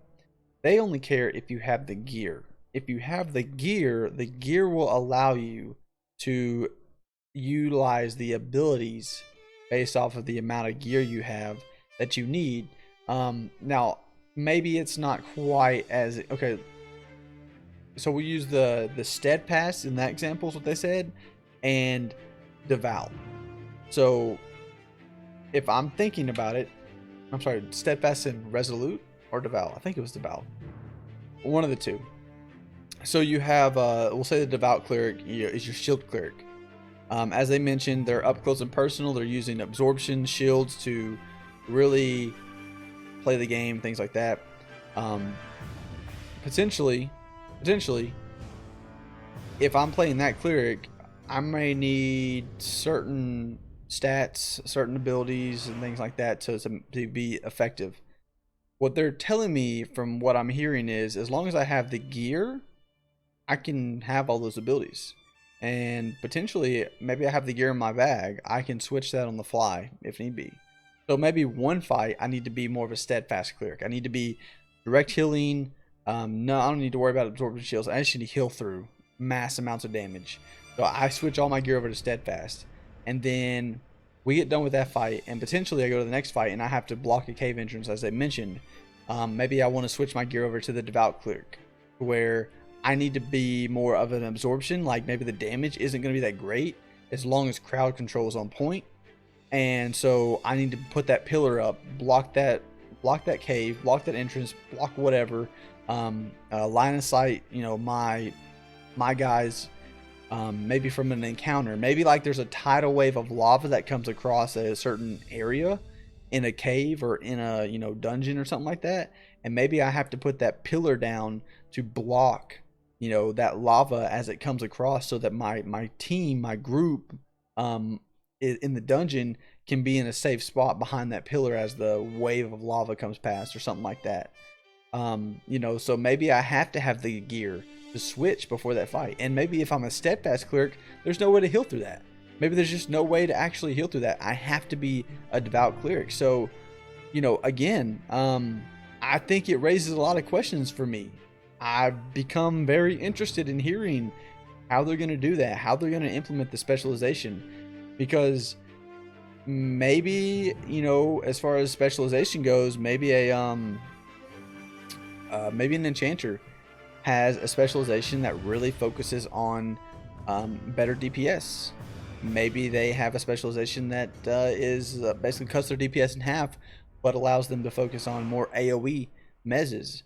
So maybe right now a enchanter is just very, very strong right out the gate. They have a small amount of DPS, but they have just a huge amount of single target CC. Maybe they have to pick one of the two specializations to either go more DPS or more crowd control in an AoE type form. Sounds too convenient with gear swap. I mean, I agree. It sounds like it's going to be too easy. But if you think about it, they're talking about. So okay, let's think here. Let me see if I can go find this real quick. So here's my thoughts on this, and I might be wrong, but this is just my opinion. This is my thoughts. So if I go here, if I go to the YouTube channel, and I pull up the December stream.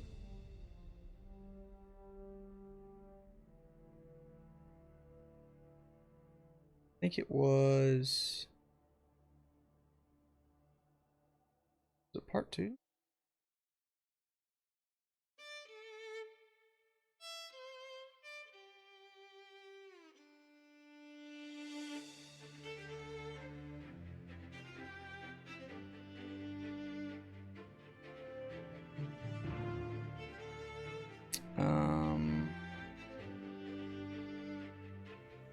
Might have been part 2.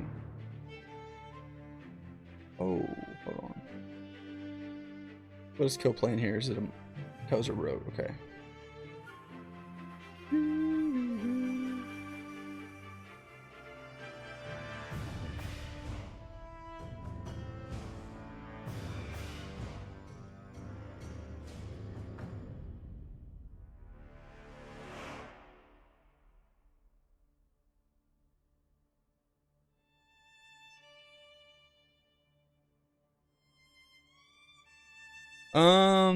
Well, I don't know where it's at. I'm trying to think. I thought it was like the...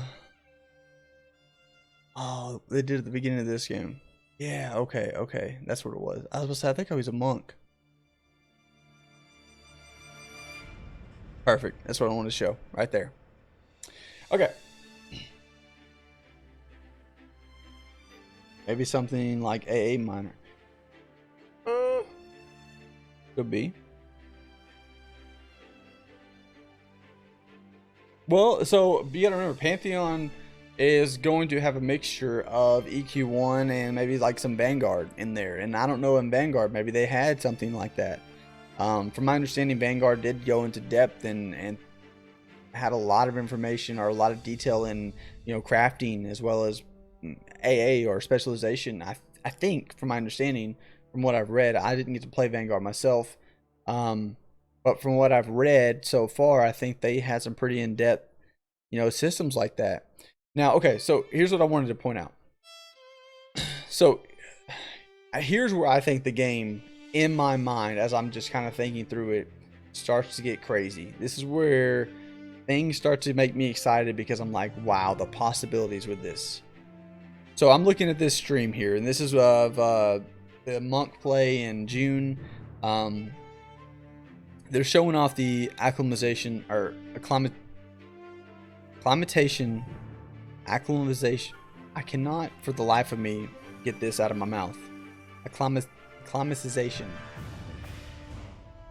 Anyways, whatever. I don't know why my mind is not functioning right now. It's one of those words where like I can see it and I'm like, you just can't.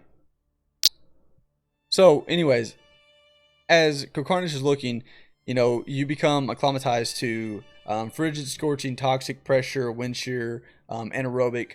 Like, you have all these possibilities to become, acclimatized to each one of these, and you can even mix and match some of these. So you can have a different You can have a frigid head slot. Like you can be acclimatized more. Like in 3 of the slots you can be frigid, in 3 of the slots you can be scorching, just depending on what slots you have available to you, maybe, you know, what you can use at the time. So okay, let's think about this. So if I've got specialization over here, I've got gear, and I've got gear on me to switch between being a steadfast and a devout cleric. So I can be a shield absorption cleric, or I can be a straight healing, AoE heals, even direct heals with heal over time, you know, benefits afterwards. All these different types of just healing effects. I can do that with the steadfast cleric, or I can be more of an absorption cleric with the devout cleric in specialization, and that's based off the gear I have. And then on top of that, so not only do I have to pick the right gear, but potentially I have to pick the right gear, like have the right specialization and abilities, and then I have to pick the right and I forgot what they called these, but I think they're like what was the word they used? Not gems, not jewels. They're like potions, I guess.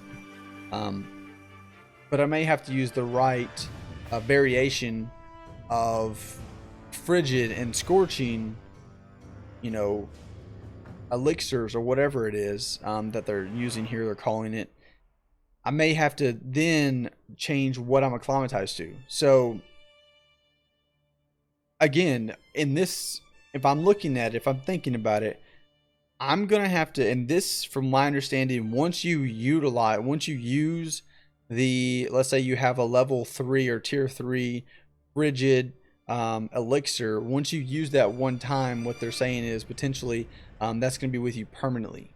So I'm going to have it there, and once I have it, period. However, it's not something I'm going to have to carry in my bags, but I'm going to have to carry that gear in my bags maybe. So I've got to carry that gear in my bags. I've got to swap over from one gear to the other depending on the fight. And then I've got to make sure that I'm acclimatized to whatever area, zone, so I've got to swap that. And maybe as I'm going through the zone, that changes as well. So there's a lot of different things just right up front that I could potentially have to change or adjust before the fight even starts to ensure that I'm going to be successful in the fight.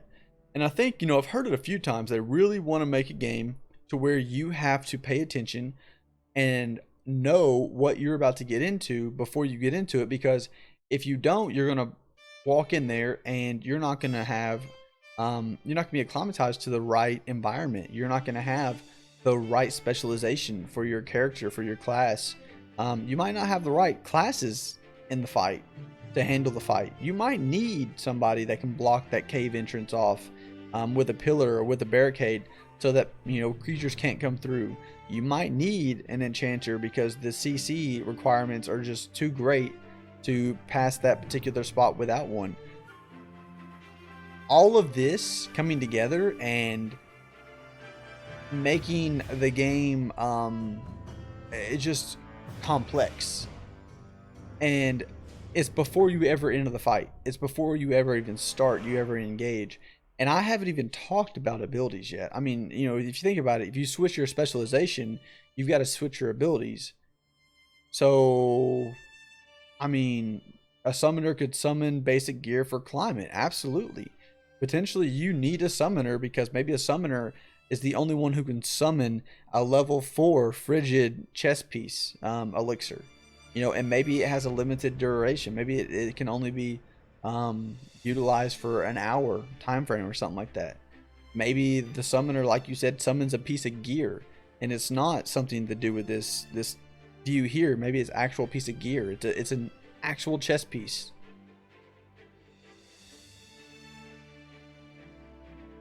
Yeah, so I mean, summoners may have a lot of variation in what they do, the role they play, and how it all comes together. I mean, when you, I don't know, I think about it though, and I mean, I'm looking at it, depending on the type of player you are, depending on your understanding of the game, this game to me seems like it's going to be a very extended learning curve, and I love that. I actually love that. I think that that's exciting to me. I want to see, I'm not meaning a steep learning curve, because I think Pantheon is going to take its time getting you through the levels. I think you're going to be able to figure this out, hopefully, by advancing through the levels and, you know, using the perception system, potentially to kind of, you know, find some new quest out.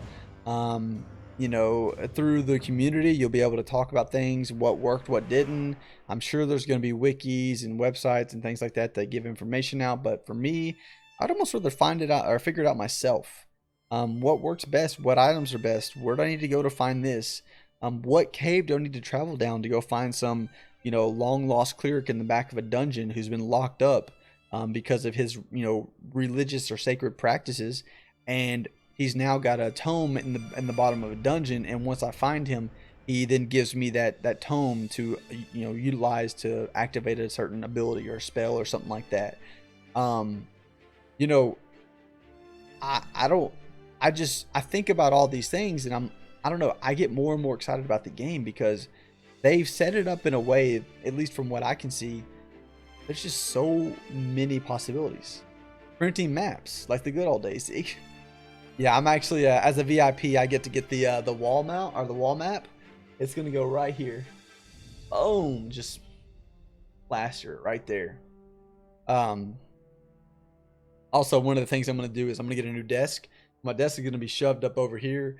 I'm gonna be off to the side just a little bit that way more, and I'm gonna put my camera so that it kind of faces, like, instead of being right here, it faces a little more over this way and a little more to my side. So you get this whole wall, and it's going to be nothing but a Pantheon map right there.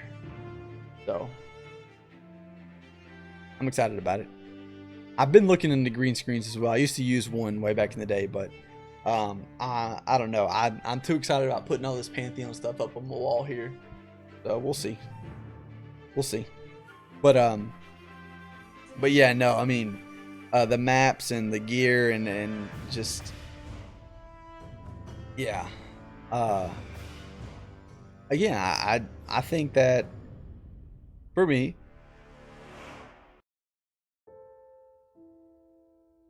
hold on, there's I want to put another song on. Ooh, there we go. For me, the gear. So changing the gear out, I think is going to be very interesting because it requires you to utilize slots in your backpacks, potentially, to hold the gear and to save it. So that's going to be something that's you're going to have to pay attention to.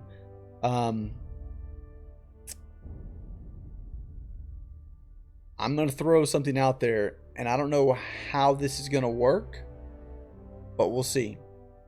One of the things too that they've talked about quite frequently is you may need gear, not just elixirs or whatever we're using here, but you may need gear with increased stats against certain climates as well.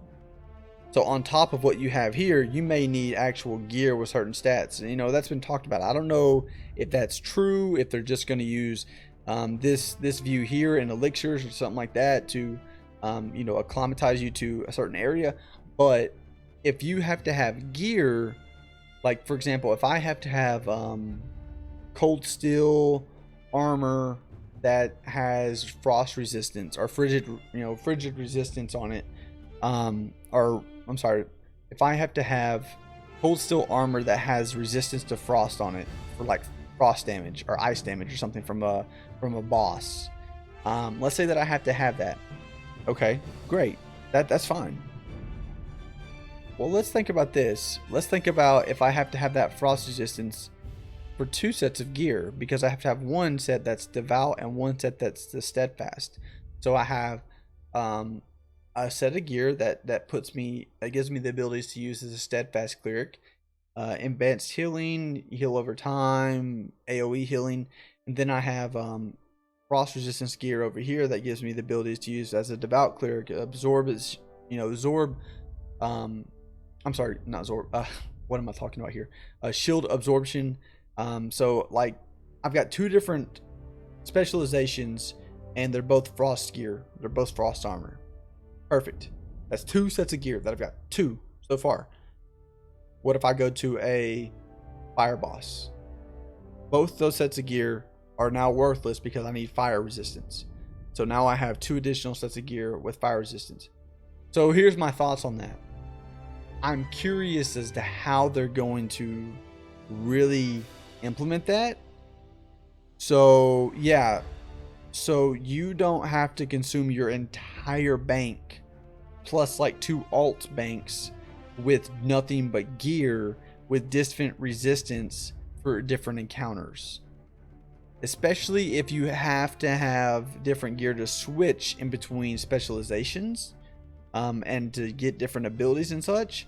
Like, potentially, I mean, I'm not saying that you have maybe you have just 4 different types of spell abilities or something. Oh, excuse me. Whew. Yawn caught me off guard. Maybe you have like 4 different types of ability or spells that you can cast. Fire, frost, I don't know, water, and an earth. We'll just say that. Then if I've got 2 specializations and I've got a boss that requires each one of those resistance, and then I've got another boss that requires the same resistance but a different specialization to be successful, that right there, I'm looking at 4 different types of armor based off resistance, and I'm having to have 2 sets of each one of those types based off of the boss mob that I'm facing.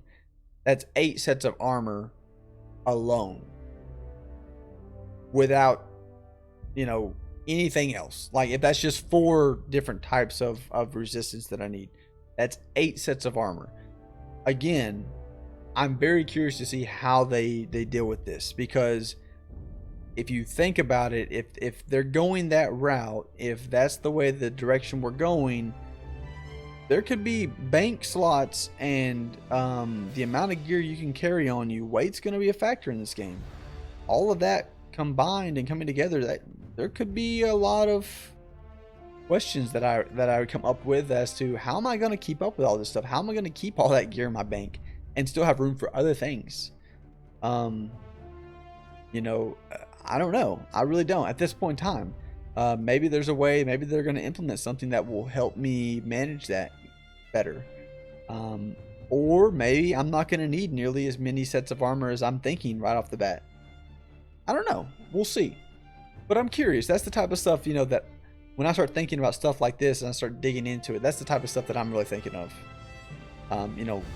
How is this going to play out in the long run? Like, where's this going to take us? What is this going to mean?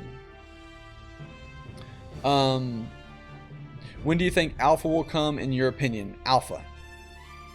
You mean pre-alpha or alpha? So we have pre-alpha, which is going to come, and they call it PA1 or PA2. That's just their internal terminology for the first phase of pre-alpha, second phase of pre-alpha type deal. So you have pre-alpha, and then you have alpha, and then you have beta. I would say that alpha, in my opinion, personally, I wouldn't look for alpha until June or July of next year. And that's assuming that pre-alpha comes out before the end of this year. That's just my opinion. The 200, alpha. Yeah, I wouldn't assume alpha will hit until June or July of next year. And here's why I say that. Again, this is just my thoughts. I think VR is doing a impressive, phenomenal, whatever you want to call it. They're doing a hell of a good job getting this game developed, and they're doing it in really, really good time from what I've seen just based off the stream here, that we're showing. They're putting together this game, but there's so much detail. There's so many factors that go into an MMO, and there's so much they want to do to make this game what it really can be and should be for the customers, for us as the players. So when I think about it, if we're not in pre-alpha right now, I'm assuming pre-alpha is going to be the longest stint of testing. Here's why. First and foremost, the first part of pre-alpha is going to be a cluster. It's going to be some pretty raw tests. They're going to be trying to figure out what they can handle server-wise. They're going to be trying to figure out how to manage all of the excess feedback. Because you got to remember, right now, the only feedback that they get on what they're doing is from their team internally. Hey, let's say I'm Kilson. Hey, Joppa, Monty, hey guys, this piece of land here, this doesn't really function. I can drop through the center of the earth. Okay, great. Kilson gave me some feedback. I went and fixed it. No problem. All right, cool. Well, now we throw 500 Kilsons in there. Hey, 500 Kilsons just went and told them that there's 500 different pieces of land that allow them to drop through the map and exit the game. Okay, well now they've got to go fix not one hole in the world, but 500. So again, the first wave of pre-alpha in my mind is going to, it's a small team, so I don't know how they're going to do this. I don't feel anything but bad for these guys as they look into pre-alpha, because let's think about this. They're still in development. I'm assuming pre-alpha they're going to be about maybe 30% of the way done with the game as a whole. They're going to have a lot of the core and foundation pieces in there. Hold on, I want to see that again.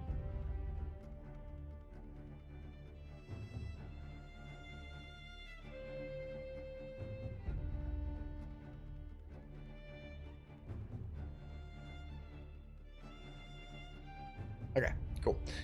I'm gonna stop there for a second. So I think that they're gonna have a lot of the key, the foundation of the game, but I don't think they're gonna be more than like 30-40% of the way through with the game.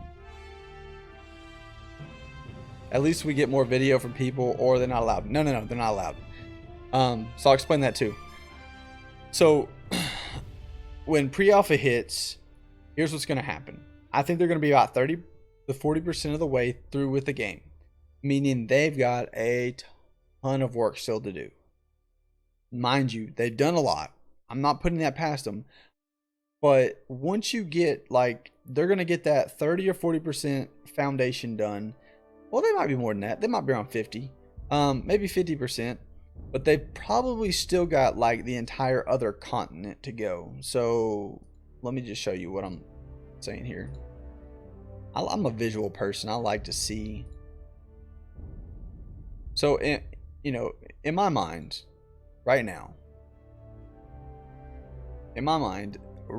we have seen basically King's Reach only.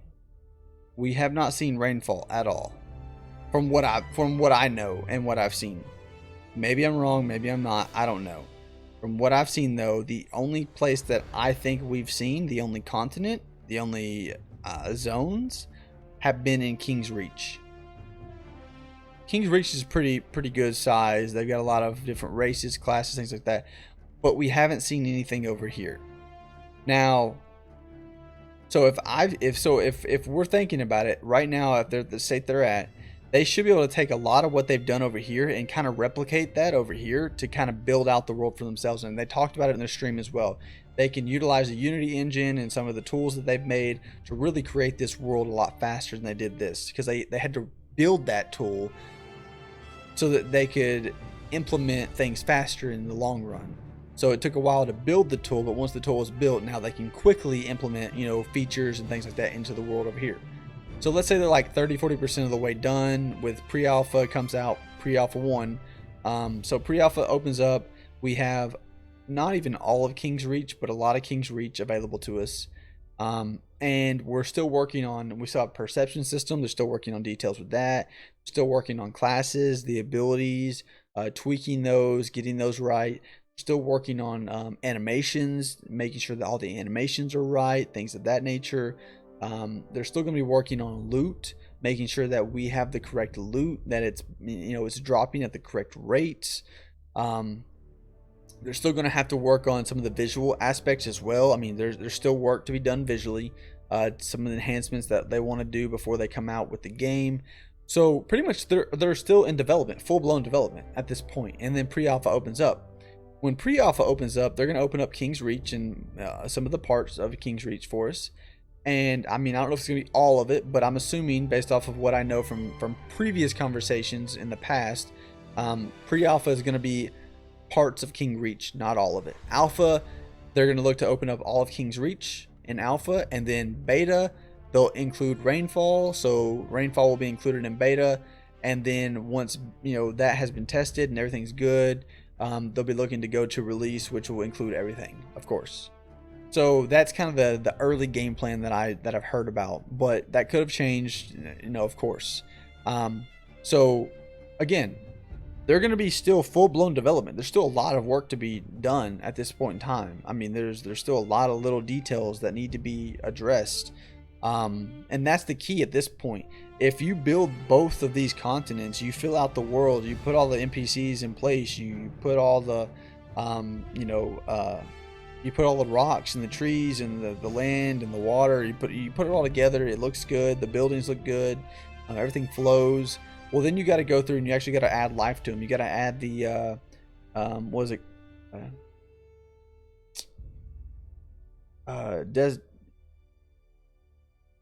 I forgot what the name of the system is now. Anyways, you got to add the animations. You got to add the and I forgot the name of the system, but I know that basically it's a true-false system. You know, I've talked about it a few times in the streams where the disposition system. So you have the disposition system that you need to add to NPCs. You know, if character does X, then you need to do Y. If character does Y, then you need to do X. They have the disposition system where it does the, it goes out and grabs other mobs, brings them to the thing. All this stuff combined. They've still got to do all of that, and they've opened the doors up for pre-alpha. Testers are going to be in there. They're going to be breaking things, finding things that are broken, bugs, fixes. They're going to be giving feedback on tweaks as far as loot goes, giving feedback on tweaks as far as damage goes, as far as character models, animations, like giving all this feedback. So they've got a full plate of work to do, and then now you've added 500,000 users on top of that who are actively looking and searching for things for you to do on top of what you've already got to do. Like, wow. I mean, that's just, that to me that's a lot of work. Not only that, but now you've got to incorporate security, because you've got to make sure that the testers out there are not breaking any NDAs. You've got to pay attention to, publicity is going to be huge, because again, you cannot have people breaking the NDA that they've signed for testing. So will people be able to stream? Will people be able to put videos out of them playing the game in pre-alpha? No. Pre-alpha testers, alpha testers even, and beta testers will all be signing NDAs. Those NDAs will include that you are not allowed to stream or video or record your experience in Pantheon. Pantheon is going to be open for testing. It is not for playing, streaming, entertainment value. It is really for testing. And they don't want the game being shown in an early state that is unfinished, and that being the perception of what the game is at release. So once you sign your NDA, which we haven't yet, but once you sign your NDA, you will basically be limited to what you can say, talk about, do, show, all this based on the NDA. And it's kind of one of those deals where breaking the NDA will pretty much cancel all the investment you've already put into it. Like for me, for example, if I got pre-alpha access today and decided to turn my stream on and jump into the game and just start going at it, well, then they're going to take all my VIP money and say, thank you for this, we really appreciate it. You're now no longer a part of the VIP program, and again, thank you for your time and testing. So, am I in pre-alpha? No, I will be. I will be. As a VIP pledge, I will be in the pre-alpha. Yes. And one of the things I plan on doing during pre-alpha is I plan to continue this Wednesday night conversation. You know, I don't know how I'm gonna do it yet, but I'm gonna try to talk to the guys, Kilson and the other ones, and see like if there's any options for it. Because so here's my thoughts on it. It's gonna be really hard. It's gonna be really difficult, and I'm gonna talk to them and see if it's possible. If it's not, then it's not. You know, but I don't want to stop the stream cold turkey. I don't want to just be in pre-alpha and never stream. You know, but when I am streaming, I want it to be I want it to be hanging out with people that are going to watch Pantheon. I want it to be hanging out with people that are going to come to the stream to watch Pantheon or play with me in the game, so we can talk about Pantheon. That's what I want. If I can't do that, once I sign the NDA, if I can't do that, then I can't do that. So be it. But I'm going to talk to them. I'm just going to see, hey guys, what's the options? What can I do? Can I continue to do this on Wednesday nights? Can I continue to have the open discussion? Can I continue to, you know, just sit down and talk to people about Pantheon? And I think what the conversation is going to end up being is they're going to say, yes, you can talk to people about Pantheon. However, you cannot stream it. You know, therefore, I'll probably won't be able to do this on Wednesday nights. I probably won't be able to do this once I sign the NDA, once the pre-alpha is opened up. It doesn't mean that I won't be around and I might not jump in here and play like some random games or something like that and just have a good time for, you know, a few nights a week. But at the same time, I do plan on playing pre-alpha very, very heavily. I plan on investing a lot of time into testing, and because of that, my stream might die for a little bit, and I might have some gaps as far as like content goes and streaming and stuff like that. Hopefully once pre-alpha and alpha and everything in beta is done, once we get to release, hopefully I'll be able to then regain a lot of what I've lost over that time frame. But if not, you know what? I'm not here for the money. I'm not here for the fame. I'm honestly here because I enjoy doing this and hanging out with people and meeting new people. So, you know, it's not that bad of a deal. But it's just one of those deals where I would like to just have a discussion with them. If they say I can't do it, I can't do it. If they say I can, but I'm limited on what I can talk about and stuff like that, then I'll just have to make sure that, you know, I still stay within their guidelines. That's priority number one for me, is making sure that I'm not going to break any of their NDA restrictions or cross any of their boundaries that, you know, they don't want crossed for, you know, VIP member or somebody in the testing. So yeah, overall though, I think that you're looking at mid-year 2018 before you see alpha. That's just my opinion. I believe that pre-alpha is right around the corner. So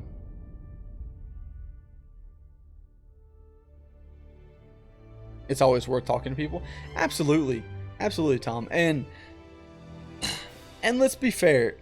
Well, let me just say that. I won't say let's be fair. I'll say this: VR has been awesome in communication, especially with me and others. Part of the VIP, we're in the VIP Discord. We have fairly direct access to Kilson. Some of the other guys, Joppa, Monty, like jump in there from time to time. You know, of course, Jinx is in there. It's just I think she's kind of working back home on some personal stuff right now, but I think her family and her live down in Florida, so they're handling the aftermath of the hurricanes and bad weather and stuff. But with Zinx, you know, there's the VIP kind of coordinator for us. Like, our communication with VR is amazing.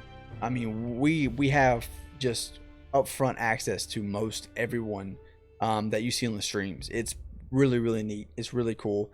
I love the communication that they give us. It's not like they give us additional information on what's happening and what's going on. They're passing all of that information out freely. We get it a little bit earlier as VIPs. However, they're still giving that information out to everybody. They're sending it out in the newsletters, sending it out, they're sending the same information out to everyone. It's just VIPs might have it like a week or two beforehand. But we do get things like the round tables. So we did a crafting round table as a VIP community, and we had the who was it? Convoy? Convoy. I think it was Convoy. I think Convoy is over the crafting system in Pantheon, and he came over and had some conversations with us about it, and we got to ask some questions about how the crafting system is going to work and things. And guys, awesome stuff. The crafting system in Pantheon is going to be a mix between Vanguard and EverQuest. It's going to have experimental possibilities, meaning you can try new things out to maybe make new things type deal. That's the goal of it. So really neat ideas, really neat concepts, and I think it just sounds awesome what they're trying to do with the crafting system. But we get information like that. We get round tables, we get a little bit of special treatment, and then at the end of the day, most everything that we hear on the VIP side of the house also comes out to the general public. It just might come out a little bit later, so it's not like we have anything special that you don't have. It's just we might get a little earlier, and we get to have like some friendly conversations. Like with Kilson, we get to talk about spiders in his house and stuff like that. With some of the other guys, we get to talk about just like general stuff, thoughts. Like this discussion I'm having here is a daily conversation on the Discord for VIP. It's just random stuff like this, and getting to know people as well. So it's really neat experience. I'm happy that I joined and became a VIP. And I couldn't say enough good things about how they've treated us and how they've been interacting with us, especially BR just jumping in Discord and just saying hi. The guys jumping in just saying hi, how you doing, hey, what's up. It feels really neat to have that connection to those guys and to see that they're human beings as well. They're making the game of our dreams, but at the same time that they're still human beings, and they still have feelings, they still have emotions. They still when we give them positive feedback, they get excited about it, and that's cool. They're excited that people are excited. So that it's stuff like that. It's really neat. I've worked with a few companies in the past about streaming beta and stuff. Oh, really? Nice. Like a real VIP. It's funny. So there's kind of a split between the VIP community. Well, I won't say a split. There's a few VIPs that don't really want to be VIPs. And then I know it's weird. It sounds weird, but there's a few VIPs who think VIP is a very important person. There's a few VIPs who think VIP means very important pledge. I don't care. I just think it means I invested a lot of money into a game that I'm quickly falling in love with and never even played, and just something that I'm excited about and want to see come to life. So I don't care what it stands for. I don't even really like the term VIP. I'm just a tier 3 pledge. There you go. I'm a tier 3 pledge. So again, that means nothing to me. But yeah, they make you feel as though because you're investing in them, they're going to take time to invest in you by getting to know you. And to me, that's worth more than any of the cosmetic or little things they give you in the game. Just the simple fact that I can say, yo, what's up, Kilson, on the Discord, and he's like, yo, what's up? And then we talk about, I don't know, cricket in Australia. And the fact that, I think football is soccer, and he thinks football is, I think football is American football, like NFL, and he thinks football is soccer because, terminology. It has nothing to do with Pantheon. It's just conversation between two individuals and joking around, back and forth, banter, stuff like that. But at the same time, it's really neat to be able to have a conversation like that with those individuals that you look up to, because they're, again, creating something that you're really excited about. They're putting something together that I really don't have the talent and capability of doing myself, but they do, and they're putting it together for me so that I can enjoy it. So I'm excited about it. I think that they're doing a great job with it. Yeah, it's well worth it. As far as alpha goes, I wouldn't look at it till, my opinion. Here's the timeline. I'm just going to throw that out there. Here you go. I know everybody's going to hate me for this, but here's what I think. I think we're looking at pre-alpha opening up in a month from now. I don't know that a fact. I don't have any insider information. I have no information to say that that's legitimate claim or not. But I'm saying a month from now we're gonna see pre-alpha. We're gonna see the pre-alpha announcement a month from now. Actually, I'm sorry. What's today? It's like the 1st of October right now, right? Okay, so a month and a week from now. I think in the November newsletter we will see. So you're stalling production? Yeah. I think in the November newsletter we will hear something about pre-alpha. That's my guess. Then I don't know when pre-alpha is going to open. I'm assuming maybe end of November, beginning of December timeframe, maybe something like that. That's a guess, best guess. So I'm assuming that we're looking at like a month and a half to 2 months away from actual pre-alpha access opening up, but I think the announcement's going to be like a month and a half away from now. And then alpha. So we're going to have pre-alpha 1, pre-alpha 2. That's just internal terminology for the pre-alpha session. So I think pre-alpha is going to be about 6 or 7 months long. That's my best guess. I think alpha will start in June, July of 2018. And I think alpha is going to last till about November timeframe of 2018. And then I think in November timeframe from 2018, they're probably going to look to open up beta at the end of November or December, basically a year after pre-alpha started. I think they'll open up beta. That's a pretty long time. I know they said they want to have at least a year to go from pre-alpha to beta. I think it's going to be about a year and a half myself. I think we're going to be looking at alpha opening up in June, July, and then beta opening up in like the end of November, December 2018.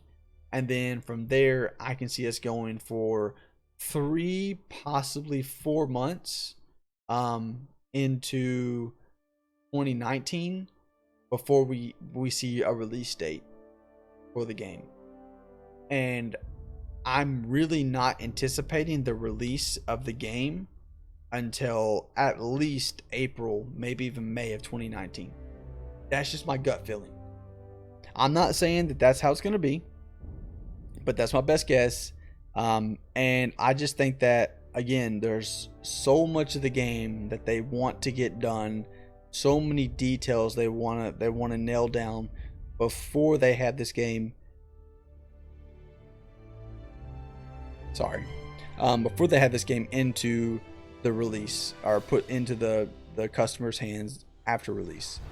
Once they release it, there's only you can only release a game once. So the release of this game, I think they're going to take their time to get in there. As long as they have the funding to keep them going through development, through alpha, beta, pre-alpha, whatever. As long as they have the funding to continue to go through that,